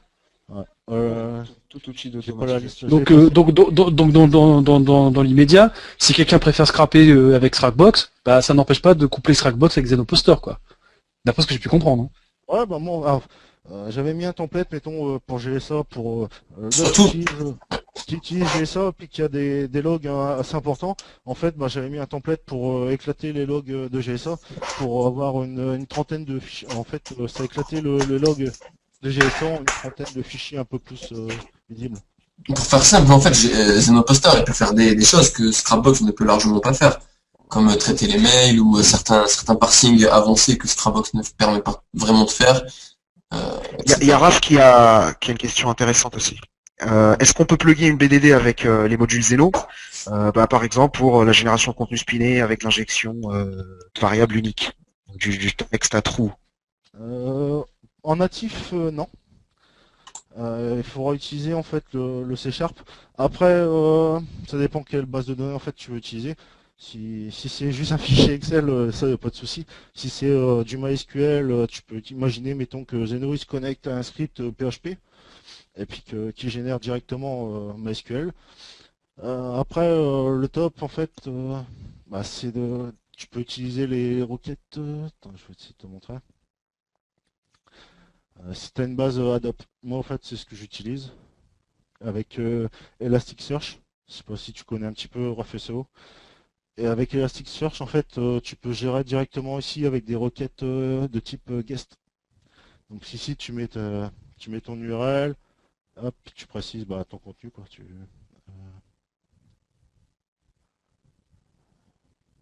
Cookie. Ouais, guest, ouais, c'est normal qu'il n'y ait pas de contenu. C'est dans c'est post. Et ici, tu mets tes données. Donc en fait, rien qu'avec ces deux petits trucs-là, en fait, tu es capable de te connecter directement avec une base de données style bah, Elasticsearch. Et puis bah, tu peux enregistrer tous tes trucs là-dedans. Top. Donc C'est vraiment c'est vraiment puissant. C'est vraiment puissant. Et puis après, je vais vous montrer vite fait. Ici, on peut créer carrément ces programmes en C Sharp. Donc ici, bah, on balance son code.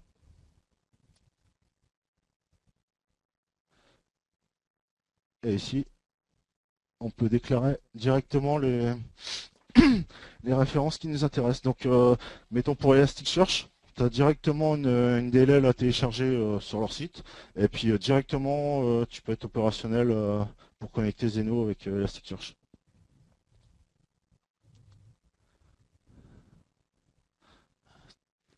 Attends, c'était un peu l'idée de ma question précédente.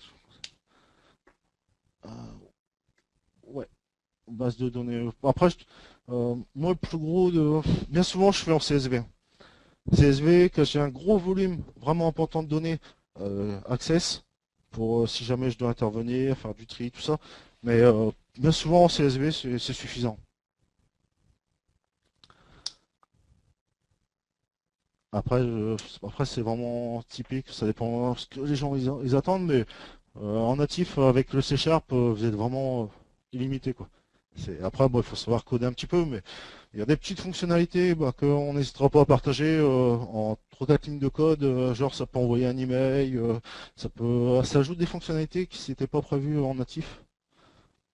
Et on peut vraiment tout faire, quoi. Une autre-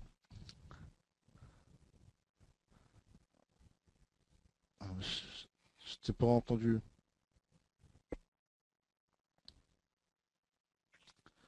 Donc, bah, on va finir. Ouais. Non, vas-y, je te code.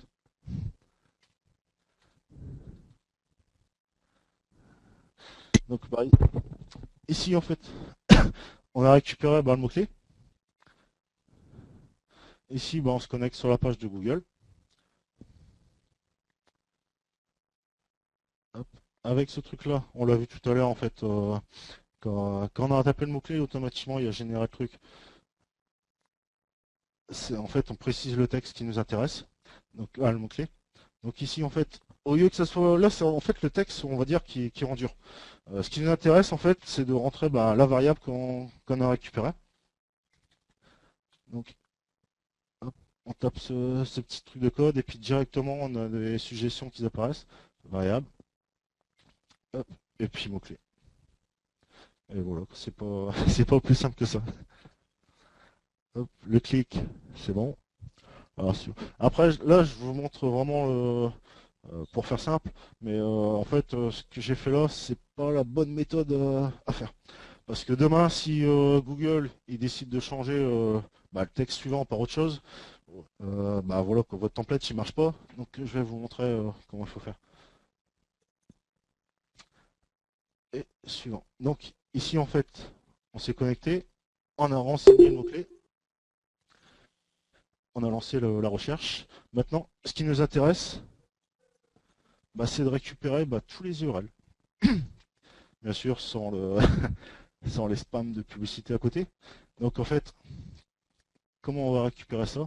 Nativement, en fait, Zenoposter permet de tester des expressions régulières pour récupérer uniquement les URL. Donc, je vais vous montrer. Donc ici, on clique un exemple de lien. Inspecter l'élément. Ici, le lien commence par HTTP. On va mettre ça dans le générateur d'expressions régulières. Mais après, le problème, c'est qu'on va récupérer tous les liens présents sur la page, si on se connecte uniquement sur ça. Donc l'idée, en fait, c'est de récupérer uniquement les liens qui nous intéressent, ici. Et ici, on peut voir... attendez, je vais... inspecter l'élément. Ouais. En fait, les liens, on s'aperçoit que c'est des H3. Donc en fait, on va récupérer uniquement les liens qui sont présents en H3. Comme ça, on n'aura pas tous les liens, genre ici, images. Donc comment on fait? Déjà, on prend un exemple. On récupère le code ici. Ici, dans la partie là, on peut afficher le code source de la page. Hop. Alors ici, là on a le code source. Là ici en mode passe en fait, ça affiche uniquement le contenu textuel. Si on veut faire des regex uniquement sur le texte. Et par contre, ce qui nous intéresse en fait, c'est l'élément DOM. En fait, l'élément DOM, en fait, c'est le code qui est présent à l'instant où on a checké en fait. Parce que le code source, mettons comme Google, ici on peut voir, c'est impossible à lire. Et il y a des JavaScript après qui se connectent derrière, qui peuvent encore modifier des trucs. Et si on se connecte sur la page source, il y a pas mal de templates qui risquent de pas fonctionner en fait. Donc l'idéal en fait, c'est d'utiliser directement le DOM qui ira se connecter dans le code présent dans Google. Hop, donc ici, on copie le code dans le regex designer. Et voilà. Donc ici en fait, on a le code. Par contre, pour la démo, c'est vraiment pas top Google parce que il y a un seul code quoi. Et c'est vraiment crypté de tous les côtés. C'est un peu pour ça que je vous ai montré que j'ai voulu faire un scrapper Google, c'était pour vous montrer un petit peu comment ça fonctionne. Et puis même avec du code un peu dégueu.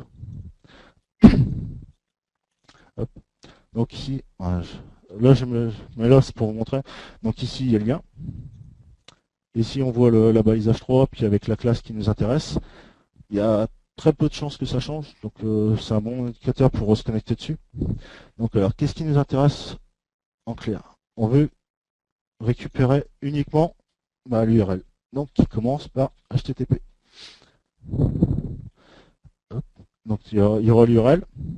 Après, par contre, qu'est-ce qui est après? Ça ne nous intéresse pas, donc on va mettre directement les guillemets. Et attendez. Donc là, on a vu et on veut récupérer uniquement tous les liens qui sont dans le contenu, dans cette balise là en fait, le H3. Hop,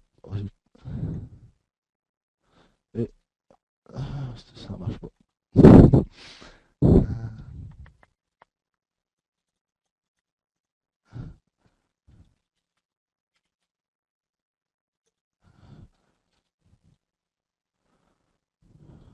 pourquoi ça marche pas.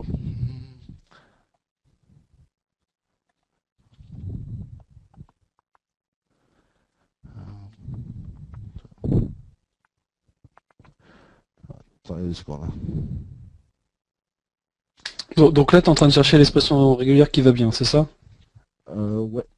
Le pattern plutôt. Le pattern. Le Ouais, pattern, pattern, expression régulière, c'est un peu pareil, non?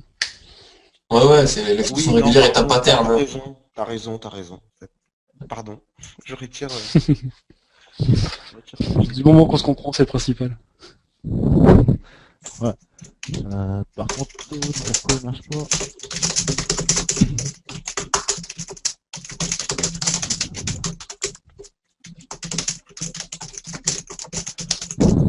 Donc là, en fait, Il tape comme un fou là sur son clavier.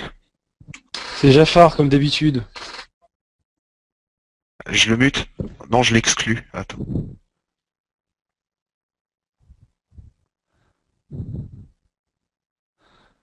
pourquoi ça marche pas? Il doit manquer un truc.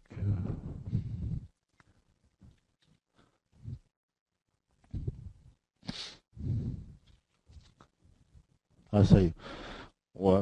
Ah bah il manquait le la balise HF. Donc forcément. Donc là, en fait, Une question, Seoxys, s'il te plaît. Sur l'URL de Google, là, tu pouvais pas mettre le paramètre num égale 100, histoire de pas devoir cliquer sur suivant à chaque fois et avoir 100 URL déjà dès la première page. ouais, si c'est possible. Mais en fait, bah, je l'ai fait, c'est pour vous montrer un peu que c'est les versions de D'accord. base en fait. C'est Ok. comment checker les suivants. C'est sûr, Ok, si ok. directement sans. Donc là voilà, hop, avec la, en fait, en natif, Zenoposter, bah, il y a un designer d'expression régulière qui permet de tester tout ce qui est expression régulière pour récupérer vraiment le contenu qui nous intéresse. Bon, en général, on s'aide de la source qui est à gauche, mais bon là, Google il nous facilite pas trop la tâche et on récupère l'expression qui nous intéresse. Donc après, on va dans l'éditeur de template. On va dans la partie avec, on va mettre le connecteur data. Alors ici, on sélectionne soit le DOM, soit la source, ou juste tout ce qui est texte. Donc ici, il faut utiliser le DOM. On veut récupérer uniquement les. En fait, cette partie-là, ça sert à. On peut extraire tout ce qui est donné, tout ça. Donc là aussi, on précise à Zeno qu'on veut parser. Il nous propose une expression regex. Hop, on l'enseigne ici. Et ici, il nous dit qu'est-ce qu'on veut faire en fait. Donc soit on récupère la première. Donc là, il va checker, dès qu'il va récupérer un lien, il va garder uniquement que ça. Hop, comme dans une variable. Soit on récupère tout. Là, il faut le mettre dans une liste. Donc après, hop, on va créer une liste de résultats.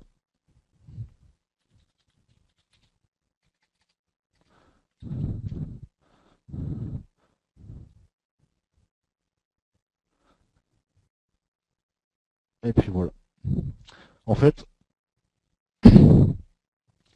dès qu'il va arriver là, en fait, il va scraper le site, il va extraire tous les liens qui nous intéressent. Hop, on va faire un petit. Hop, là il dit que c'est good. Après on retourne dans l'éditeur. Après on peut voir les variables en direct ici. Et après si on veut voir la liste, on clique ici. Ici on peut voir le contenu soit d'un CSV ou d'un fichier texte. Hop. Et puis ici on a récupéré les liens qui nous intéressent. La fameuse sortie. Voilà. Tout ça en combien de composants? Voilà quoi. En 5-6 clics, 5-6 trucs, on a un petit scrapper sympa. Maison. Après, on fait maison, ouais. Personnalisable. Après là c'est vraiment, comment dire, c'est histoire de vous présenter un peu Zeno, mais après on peut imaginer, mettons, avec les keywords, connecter une liste de footprint, mettons, qui va récupérer, qui va checker. Et ça avec SEMrush par exemple. Non, en natif avec Zeno. au lieu de rentrer uniquement le mot-clé, on peut faire un système qui va récupérer le mot-clé et qui ajoute, qui va checker tous les footprints qui nous intéressent automatiquement et qu'on récupère ça dans un fichier texte. Hop. Donc, arrivé à ce niveau-là, on a récupéré tout le lien qui nous intéresse. Maintenant, ce qu'on veut, c'est qu'il passe à la page suivante. Donc, on peut le mettre là, on peut le mettre comme ça vous arrange. Et on relance la boucle. Donc, je vais le mettre là. Hop. Ça fait un beau petit template. Et là, globalement, en fait, qu'est-ce qu'il va faire? Il va tourner les pages à chaque fois. Et jusqu'à temps qu'il ne trouve pas l'élément suivant. Et là, il va faire un petit plantage, en fait, on va dire, il va se connecter ici, et puis ici, à partir de là, on peut récupérer tout ce qui est donné de sauce. En fait, une fois qu'il n'y aura plus l'élément suivant, ça voudra dire qu'il aura fini. Donc lui, Zeno, par défaut, il va mettre une erreur, vu qu'il ne trouvera plus la page suivante, et nous, en fait, on va pouvoir récupérer tous les données à partir de là. Donc, je vais vous montrer un petit peu comment ça fonctionne. Par contre, un truc important, là, si on le laisse en full auto, il va, il va y aller à fond de balle. Ce qui est important avec Zeno, en fait, c'est surtout de paraître naturel aux yeux de Google. Donc, l'idéal, c'est de mettre faire une petite pause en fait entre les requêtes. Hop, donc, on va mettre là.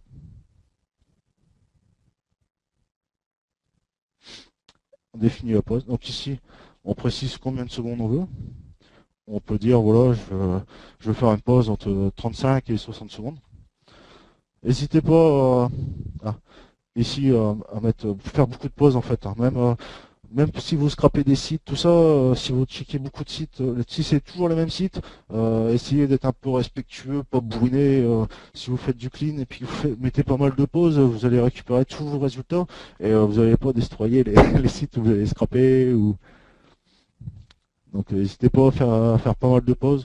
Après, il faut vous dire, c'est que si vous scrapez un site, vous faites une pause de 60 secondes. Voilà, c'est 60 secondes, mais pendant ces 60 secondes-là, vous allez peut-être avoir 100 trades qui vont scraper d'autres sites. Donc dans l'ensemble, en fait, la pause, c'est pas gênant, quoi. Hop. Puis là, directement, on va faire un essai. Alors, avec Project Maker, en fait, on peut tester directement le template sans lancer le gros serveur, en fait. Donc ici, on veut qu'il s'arrête point d'arrêt.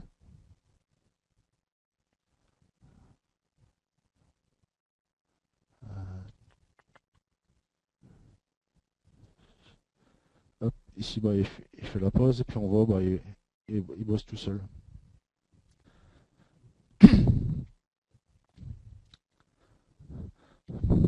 J'aurais dû. Pour l'exemple, je vais essayer de faire une petite pause de 3 secondes. Ouais.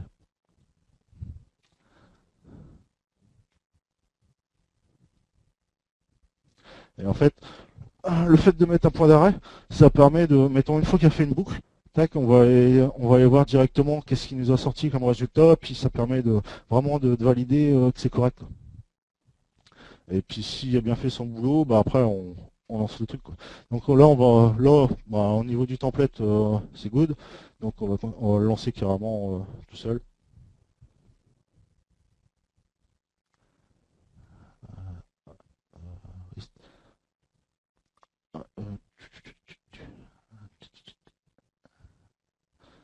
Là, il y a un problème avec le mot-clé. Ah bah. Hop. Hop. Donc on voit. Là par exemple, on voit il nous a mis une erreur. Hop, directement une alerte.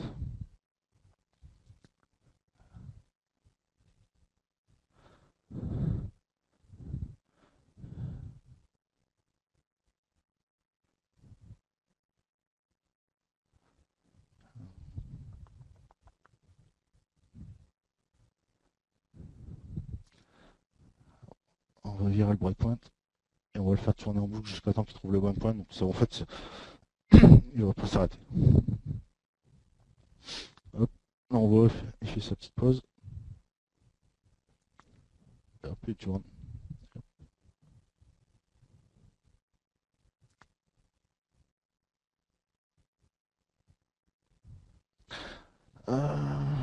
Ouais, non, par contre, ouais, je me suis... Il se connecte à chaque fois, il se connecte à chaque fois à la page d'accueil.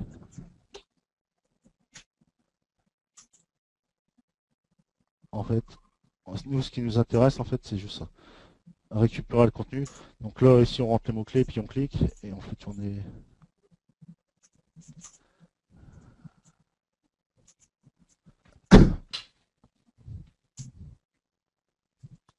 Là, c'est la pause, là, non, de 3 secondes. Ouais, voilà.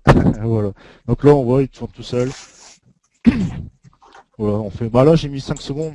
J'espère que bon, Google, il va pas me ban pour peu d'exemples, mais c'était histoire de vous faire tourner, de faire un peu tourner le truc, quoi, puis vous montrer un peu comment ça fonctionne.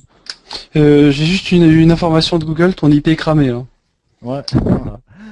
Pas de bol. En plus, c'est une IP fixe. Ouais. Par contre, ouais. Bah, vu le nombre de résultats, en fait, je sais pas si on va attendre qu'il va partager tout, qu'il va scroller tous les pages, mais ouais, vous avez compris un peu le principe. Donc, est-ce que vous avez des questions sur les éléments qu'on a vus? Moi, ça m'avait l'air limpide. N'hésitez pas. Ouais. Tu peux faire des sorties en flux XML éventuellement? Parce que j'ai vu que tu avais des fichiers DOM, des fichiers TXT, base de données, donc Non. je présume que XML tu peux faire aussi. XML avec le C Sharp, pas en natif.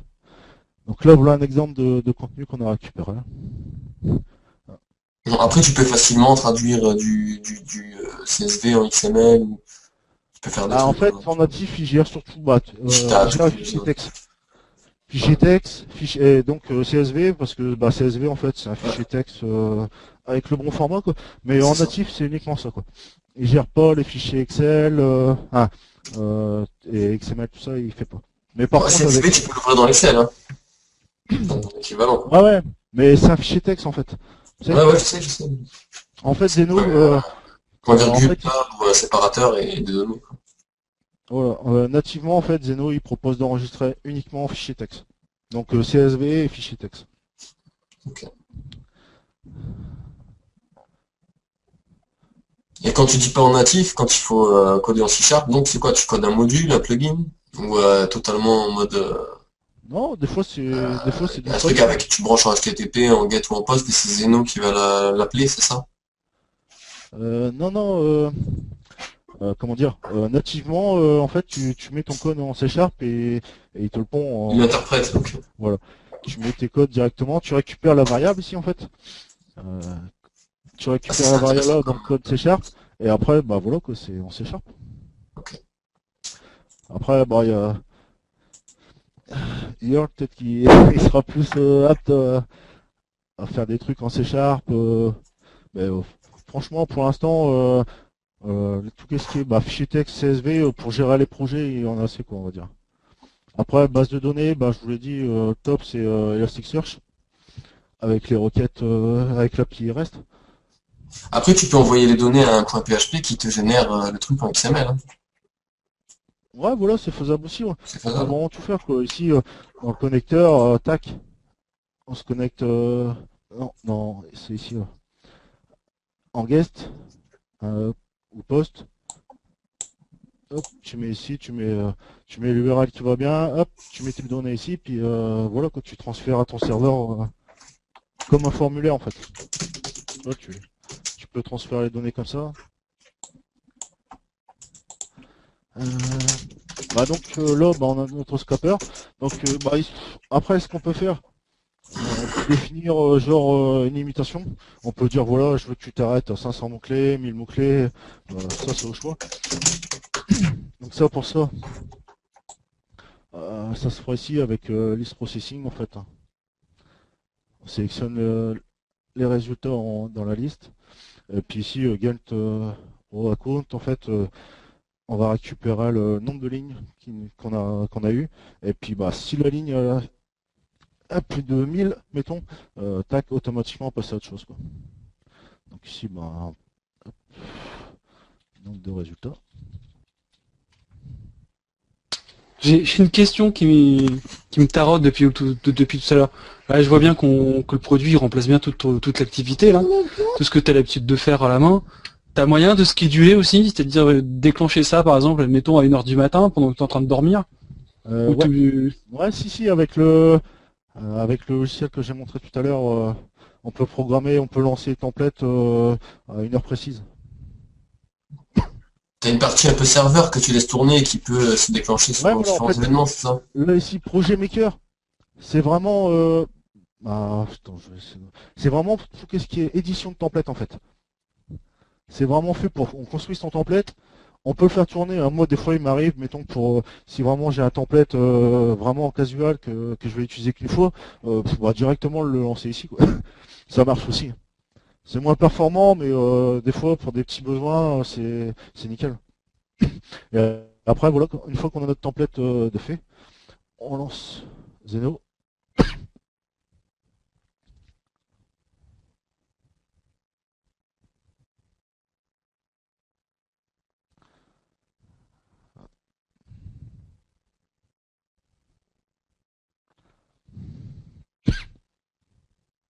Le temps qu'il charge.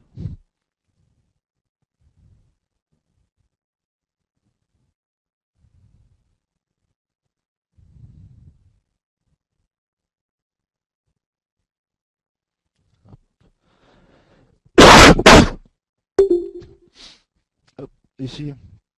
Alors ici, en fait, on gère tout ce qui est template. Donc ici, bon, on a fait un programme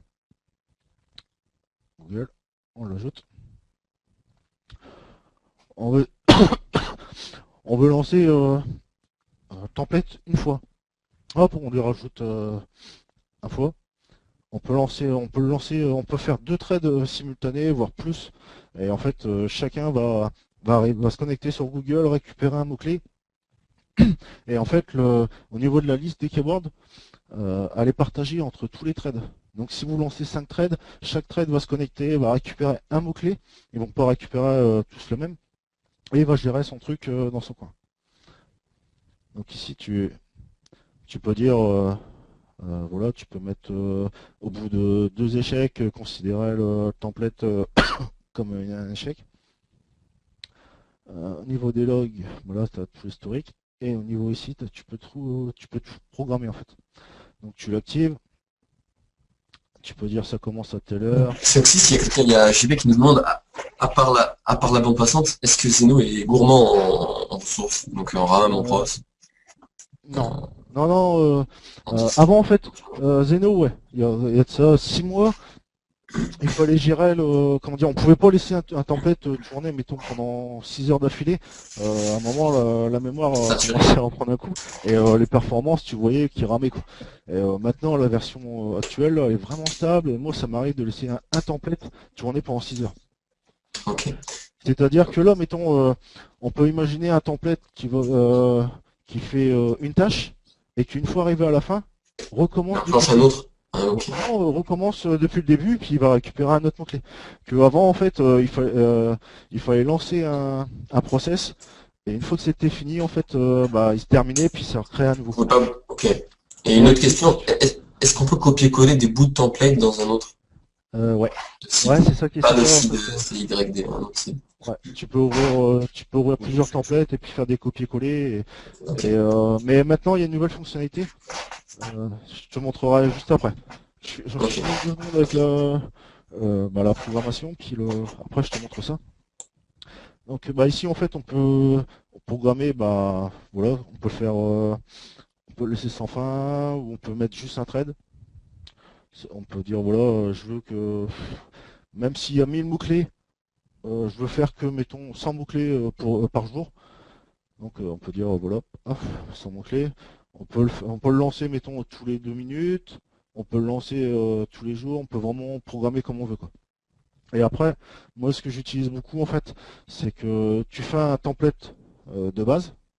Et après ce template là, il va se déclencher automatiquement les autres templates.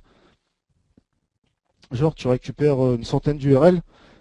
Après, tu actives un template qui va, mettons, checker le trust rank sur Majestic ou un truc comme ça. Hop, automatiquement, c'est le template qui déclenche l'action. Et en fait, ici, tu cliques à droite. Donc tu peux lancer, arrêter, interrompre. En fait, ça efface pas ça fait juste une pause en fait, hein. Euh, et ici, en fait, tu peux créer un fichier BAT. Et en fait, quand tu lances le fichier BAT, hein, c'est un fichier script, un équivalent d'un exe, ça lance automatiquement le template que tu as créé. Et c'est ça qui est vraiment sympa en fait. C'est-à-dire que tu peux faire un template qui va uniquement servir à gérer tes autres templates. Tu peux vraiment tout faire, hein. C'est ça qui est énorme avec Zeno. Donc, je vais montrer vite fait au niveau des templates. Alors ici, il y a une nouvelle fonctionnalité qui est apparue il y a quoi, il y a peut-être 3-4 mois peut-être. Et en fait, on peut lancer un autre projet. Je sais pas, imagine on scrape Google, après on veut s'inscrire. Tac, automatiquement, bien sûr on met là où ça nous intéresse. Et automatiquement il va lancer un template pendant l'exécution de ce template là. Donc ici on transfère les variables entre les templates. Et puis voilà. Donc est-ce que j'ai répondu à ta question?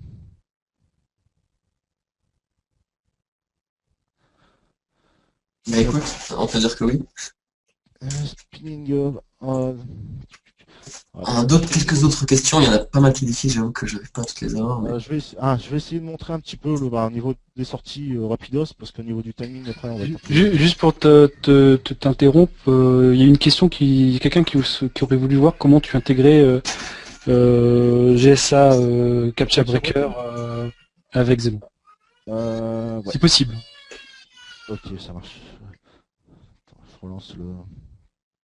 En termes de timing, pour donner un ordre d'idée, il te reste à peu près 15 minutes aussi. Hein. Ouais.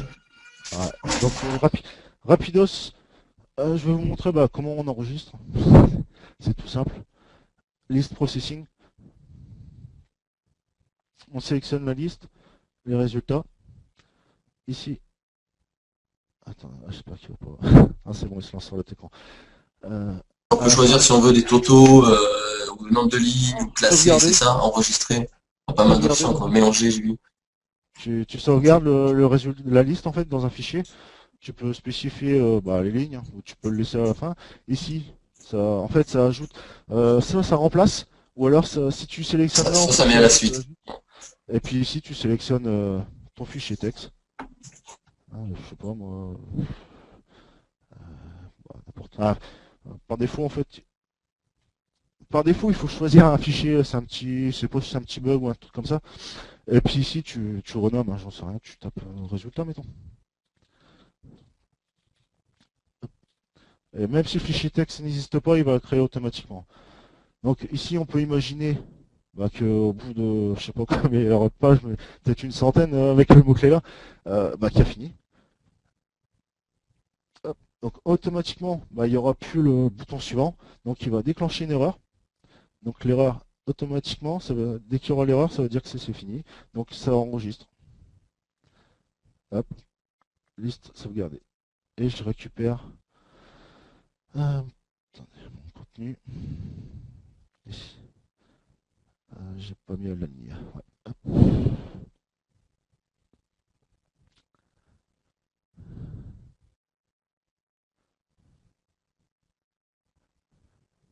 Nouvelle ligne. Hop.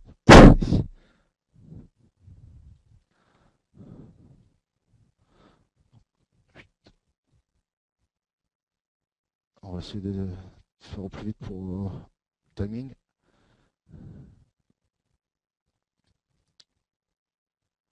Et voilà.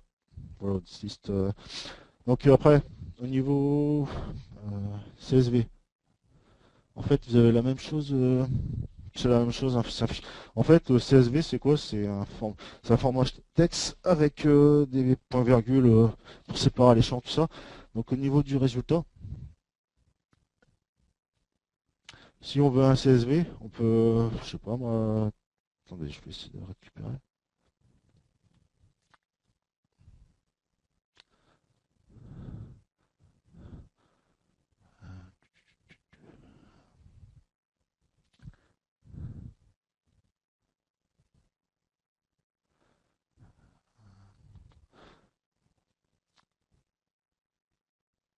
Ça doit être 6. Attends, comment je pourrais préparer ça?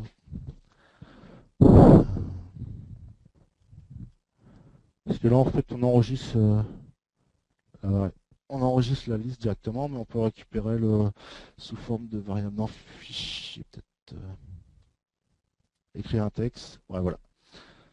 Bon, en fait, il suffit il faut chercher un peu dans les éléments, un peu ce qui correspond, et c'est toujours à portée de main, de toute façon. C'est toujours là. Donc là, en fait, la même chose. Bah, pareil. Et par contre, là, on peut préciser qu'est-ce qui nous intéresse. Donc ça peut être, si on veut garder au format CSV, ça peut être la variable. Ici. Avec le mot-clé. Point virgule. On peut imaginer renseigner aussi l'URL qui est concernée, et ça fera un CSV en fait.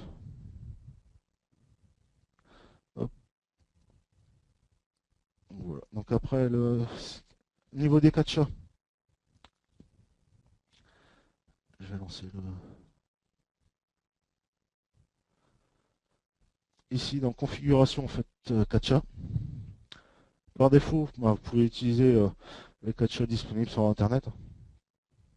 Et après, moi, j'utilise captcha breaker. Et en fait, il se connecte, il simule, il détourne en fait une connexion vers des catchers, vers le logiciel en fait. Donc, niveau des catchers,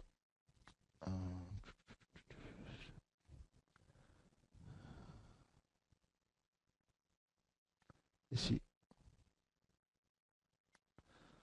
tu sélectionnes. Donc ici, il y a pas mal de... c'est les catchers, mais sont en format DL. Tu hop, des catchers. Et le résultat, tu précises dans une variable.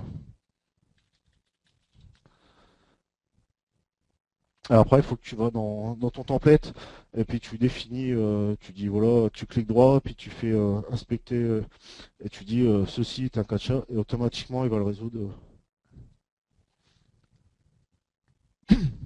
Mais bon, il y a des petits problèmes quand même avec les catchas, c'est un peu comme tous les logiciels qui automatisent les commentaires, tout ça, c'est que recatcha, tout ça, c'est pas ce qu'il y a de mieux quoi. On a un peu de mal à résoudre. Donc voilà. Donc est-ce que vous avez d'autres questions?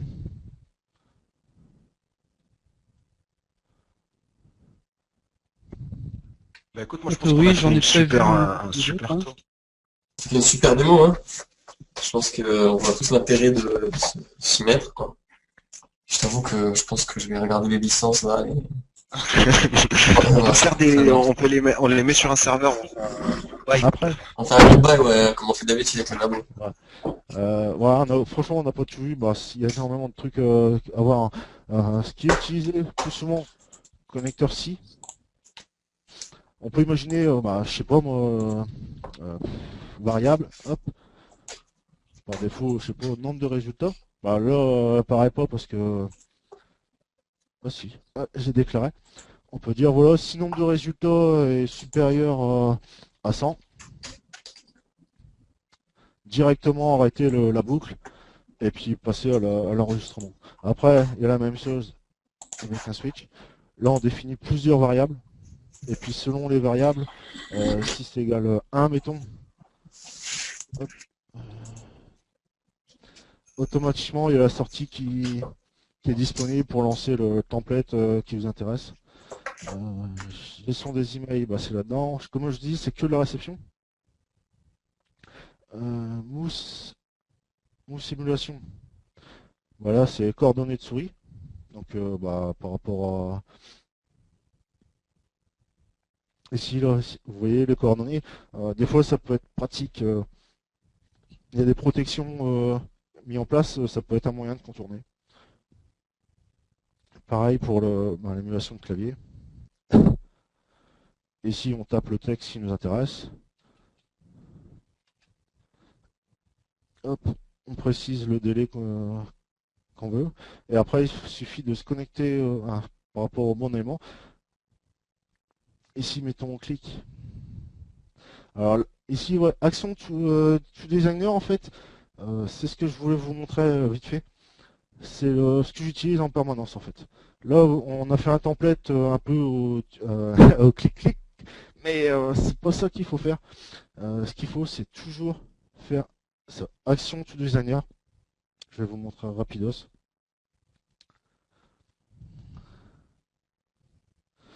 Et en fait, on peut se connecter directement à l'élément par rapport à qu'est-ce qui va s'afficher ici. Donc ici, je sais pas moi, ici on voit qu'il y a 0 résultat, donc c'est bon. Il a trouvé un résultat, donc c'est bon, si c'est pertinent, il y aura que.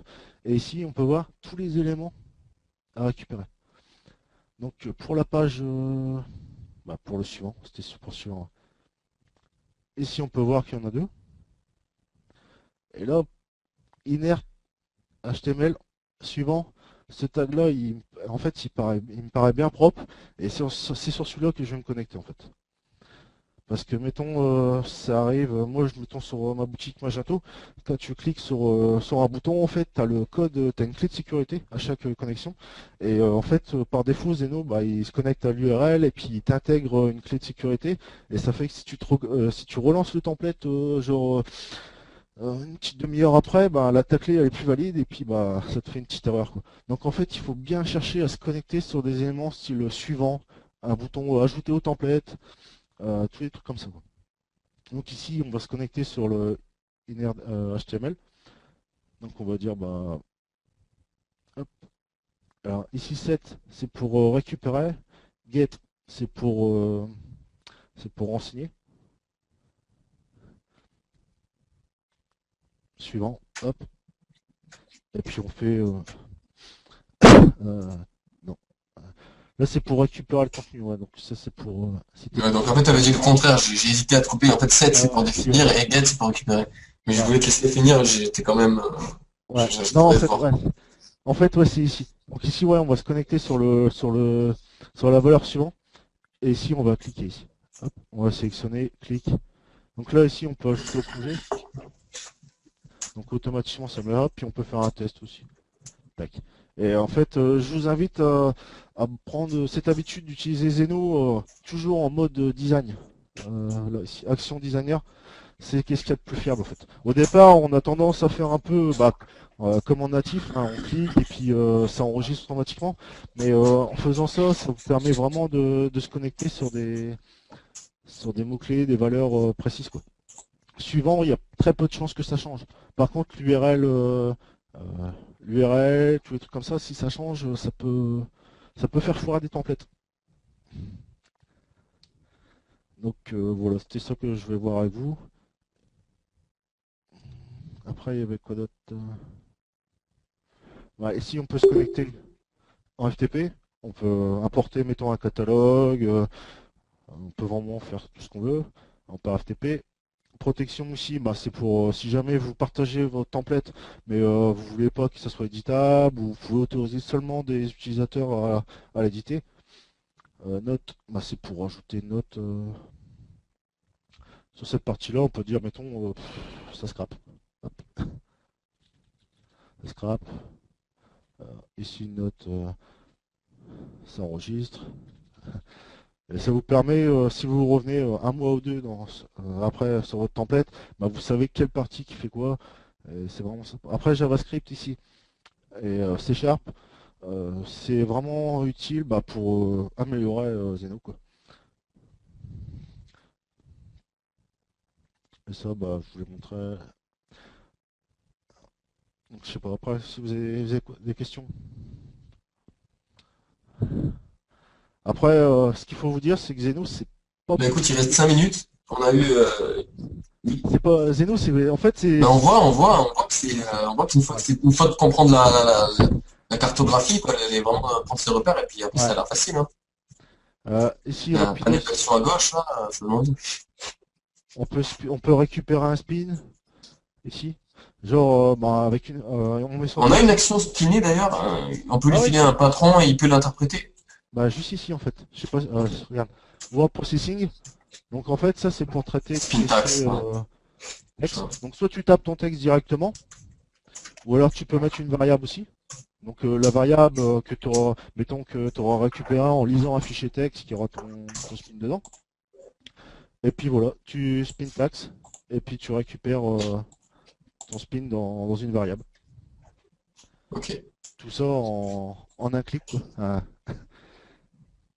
Donc variable processing, bah, ça c'est pour faire des opérations sur des variables, genre... Injecter des variables, des choses comme ça. non, c'est pour style... euh, comme tout à l'heure, c'était Bigorneau, je crois, qui parlait, préciser, mettons, num égale 100. On peut imaginer, mettons, que l'URL c'est num égale 100, puis qu'à chaque boucle, ça rajoute 100. Euh, non, je dis n'importe quoi. Tu vois, on peut rajouter des... Si tu as besoin de faire des opérations sur des URL, Ok. ça peut être dedans. Word AI Spintax, ça c'est par rapport à un site, c'est la même chose. Mais à part que là, c'est une API directement avec le site Word AI. Mais c'est la même chose que je vous ai montré là-haut. Après, je sais pas. Article extraction.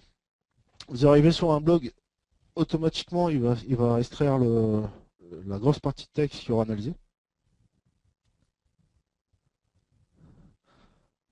Donc, en fait, bah, si vous avez un article, il va extraire uniquement l'article. Il va pas tout ce qui est texte. Contexte recognition. Ça, vous êtes fait, mettons, une soumission d'annuaire. Voilà, vous avez un article. Automatiquement, il va vous dire, voilà, ton article qui parle de blog, parle de Internet, selon la thématique. Mais le gros problème, c'est que c'est US. Donc, je l'ai jamais utilisé en fait. Mais en fait, c'est capable de reconnaître la thématique de ton texte. Euh, Puis bah voilà, on a fait le tour. Après, au niveau du setting, ouais. Ici, on peut désactiver les images. Ça peut être intéressant. Pour gagner en rapidité. Par contre, bah, vous êtes moins, comment dire, vous êtes moins en mode invisible, quoi. Vous êtes plus détectable. Ça fait lourd un navigateur qui télécharge pas les images. Mais voilà, si besoin, c'est des sites ou des trucs comme ça, ils s'en foutent, quoi. Il n'y a pas de contrôle derrière, il y a pas de souci. Le JavaScript, on peut le, pareil, désactiver, activer. Silverlight, changement de frame, bloqueur de pop-up. Euh, les plugins, émulation level, si on veut favoriser la vitesse ou la qualité. Mais ça c'est... Download tout, ça c'est pour télécharger, mettons, vous précisez un dossier, mettons, pour télécharger des images, tous les trucs comme ça. En fait, vous renseignez uniquement le dossier, dès que vous téléchargez, ça le met dedans. Set proxy, hop, pareil, ça récupère, ça utilise le proxy.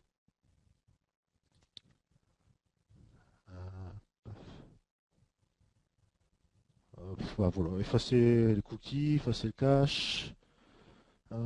L'autre CSS, bon, on n'utilise pas forcément tout, hein. Après, pour les proxys rapidos, là par défaut, le template il n'utilise pas les proxys. Donc, on va lui dire qu'il faut utiliser des proxys. Ici, get proxy. On va le mettre là. Clic droit sur la petite flèche. Remove. Et on reconnecte. Voilà. Donc là, on peut dire bah, soit active projet. Donc là, en fait, ça va utiliser la configuration de l'autre logiciel. Donc vous pouvez dire ce logiciel-là, ce template-là, utiliser uniquement des proxys qui passent sur Google. Ou alors vous pouvez le définir directement ici. C'est la même chose. À part que là, vous précisez en dur, et puis que là-bas, vous pouvez... Ici, bah, on récupère le proxy dans la variable. Et puis, on va... Bah, attendez, je vais le remettre. En fait, ouais, chez Exxon, cherche à gauche, mais enfin, on peut faire un clic droit aussi et ajouter... c'est la même chose. Get proxy. Donc là, il récupère le proxy. Et là, on va lui dire d'utiliser le proxy récupéré. Donc, on utilise le... Alors, c'est le parenthèse tiré du 6. Et puis, ça ouvre l'intelligence du logiciel, puis variable. Donc ici, la variable, c'est proxy. Et puis voilà. votre template, par défaut, un navigateur, il va utiliser le proxy. Ok, super Soxys. Tu sais qu'on est arrivé au bout de tes 2 heures là. Ouais, ça y est. Voilà. Mais franchement, chapeau, c'était C'est une belle vraiment présentation. envie de s'y mettre. Est-ce que tu as encore quelques mots pour finaliser ta présentation, conclure le fait que tu viens de redévelopper un Scratchbox en 1 heure, éventuellement? Ouais, bah, là, ça a été, là, c'était un peu complexe, mais un template comme ça en 10 minutes, voilà quoi, c'est opérationnel. C'est ça qui est bien avec Zeno quoi. Donc, bah, Ok. n'hésitez pas si vous avez des questions. On vous écoute. Ouais. Si vous voulez pas parler, vous pouvez écrire, on lit pour vous. Là, il va y avoir 30 minutes de pause avant d'entendre Yearl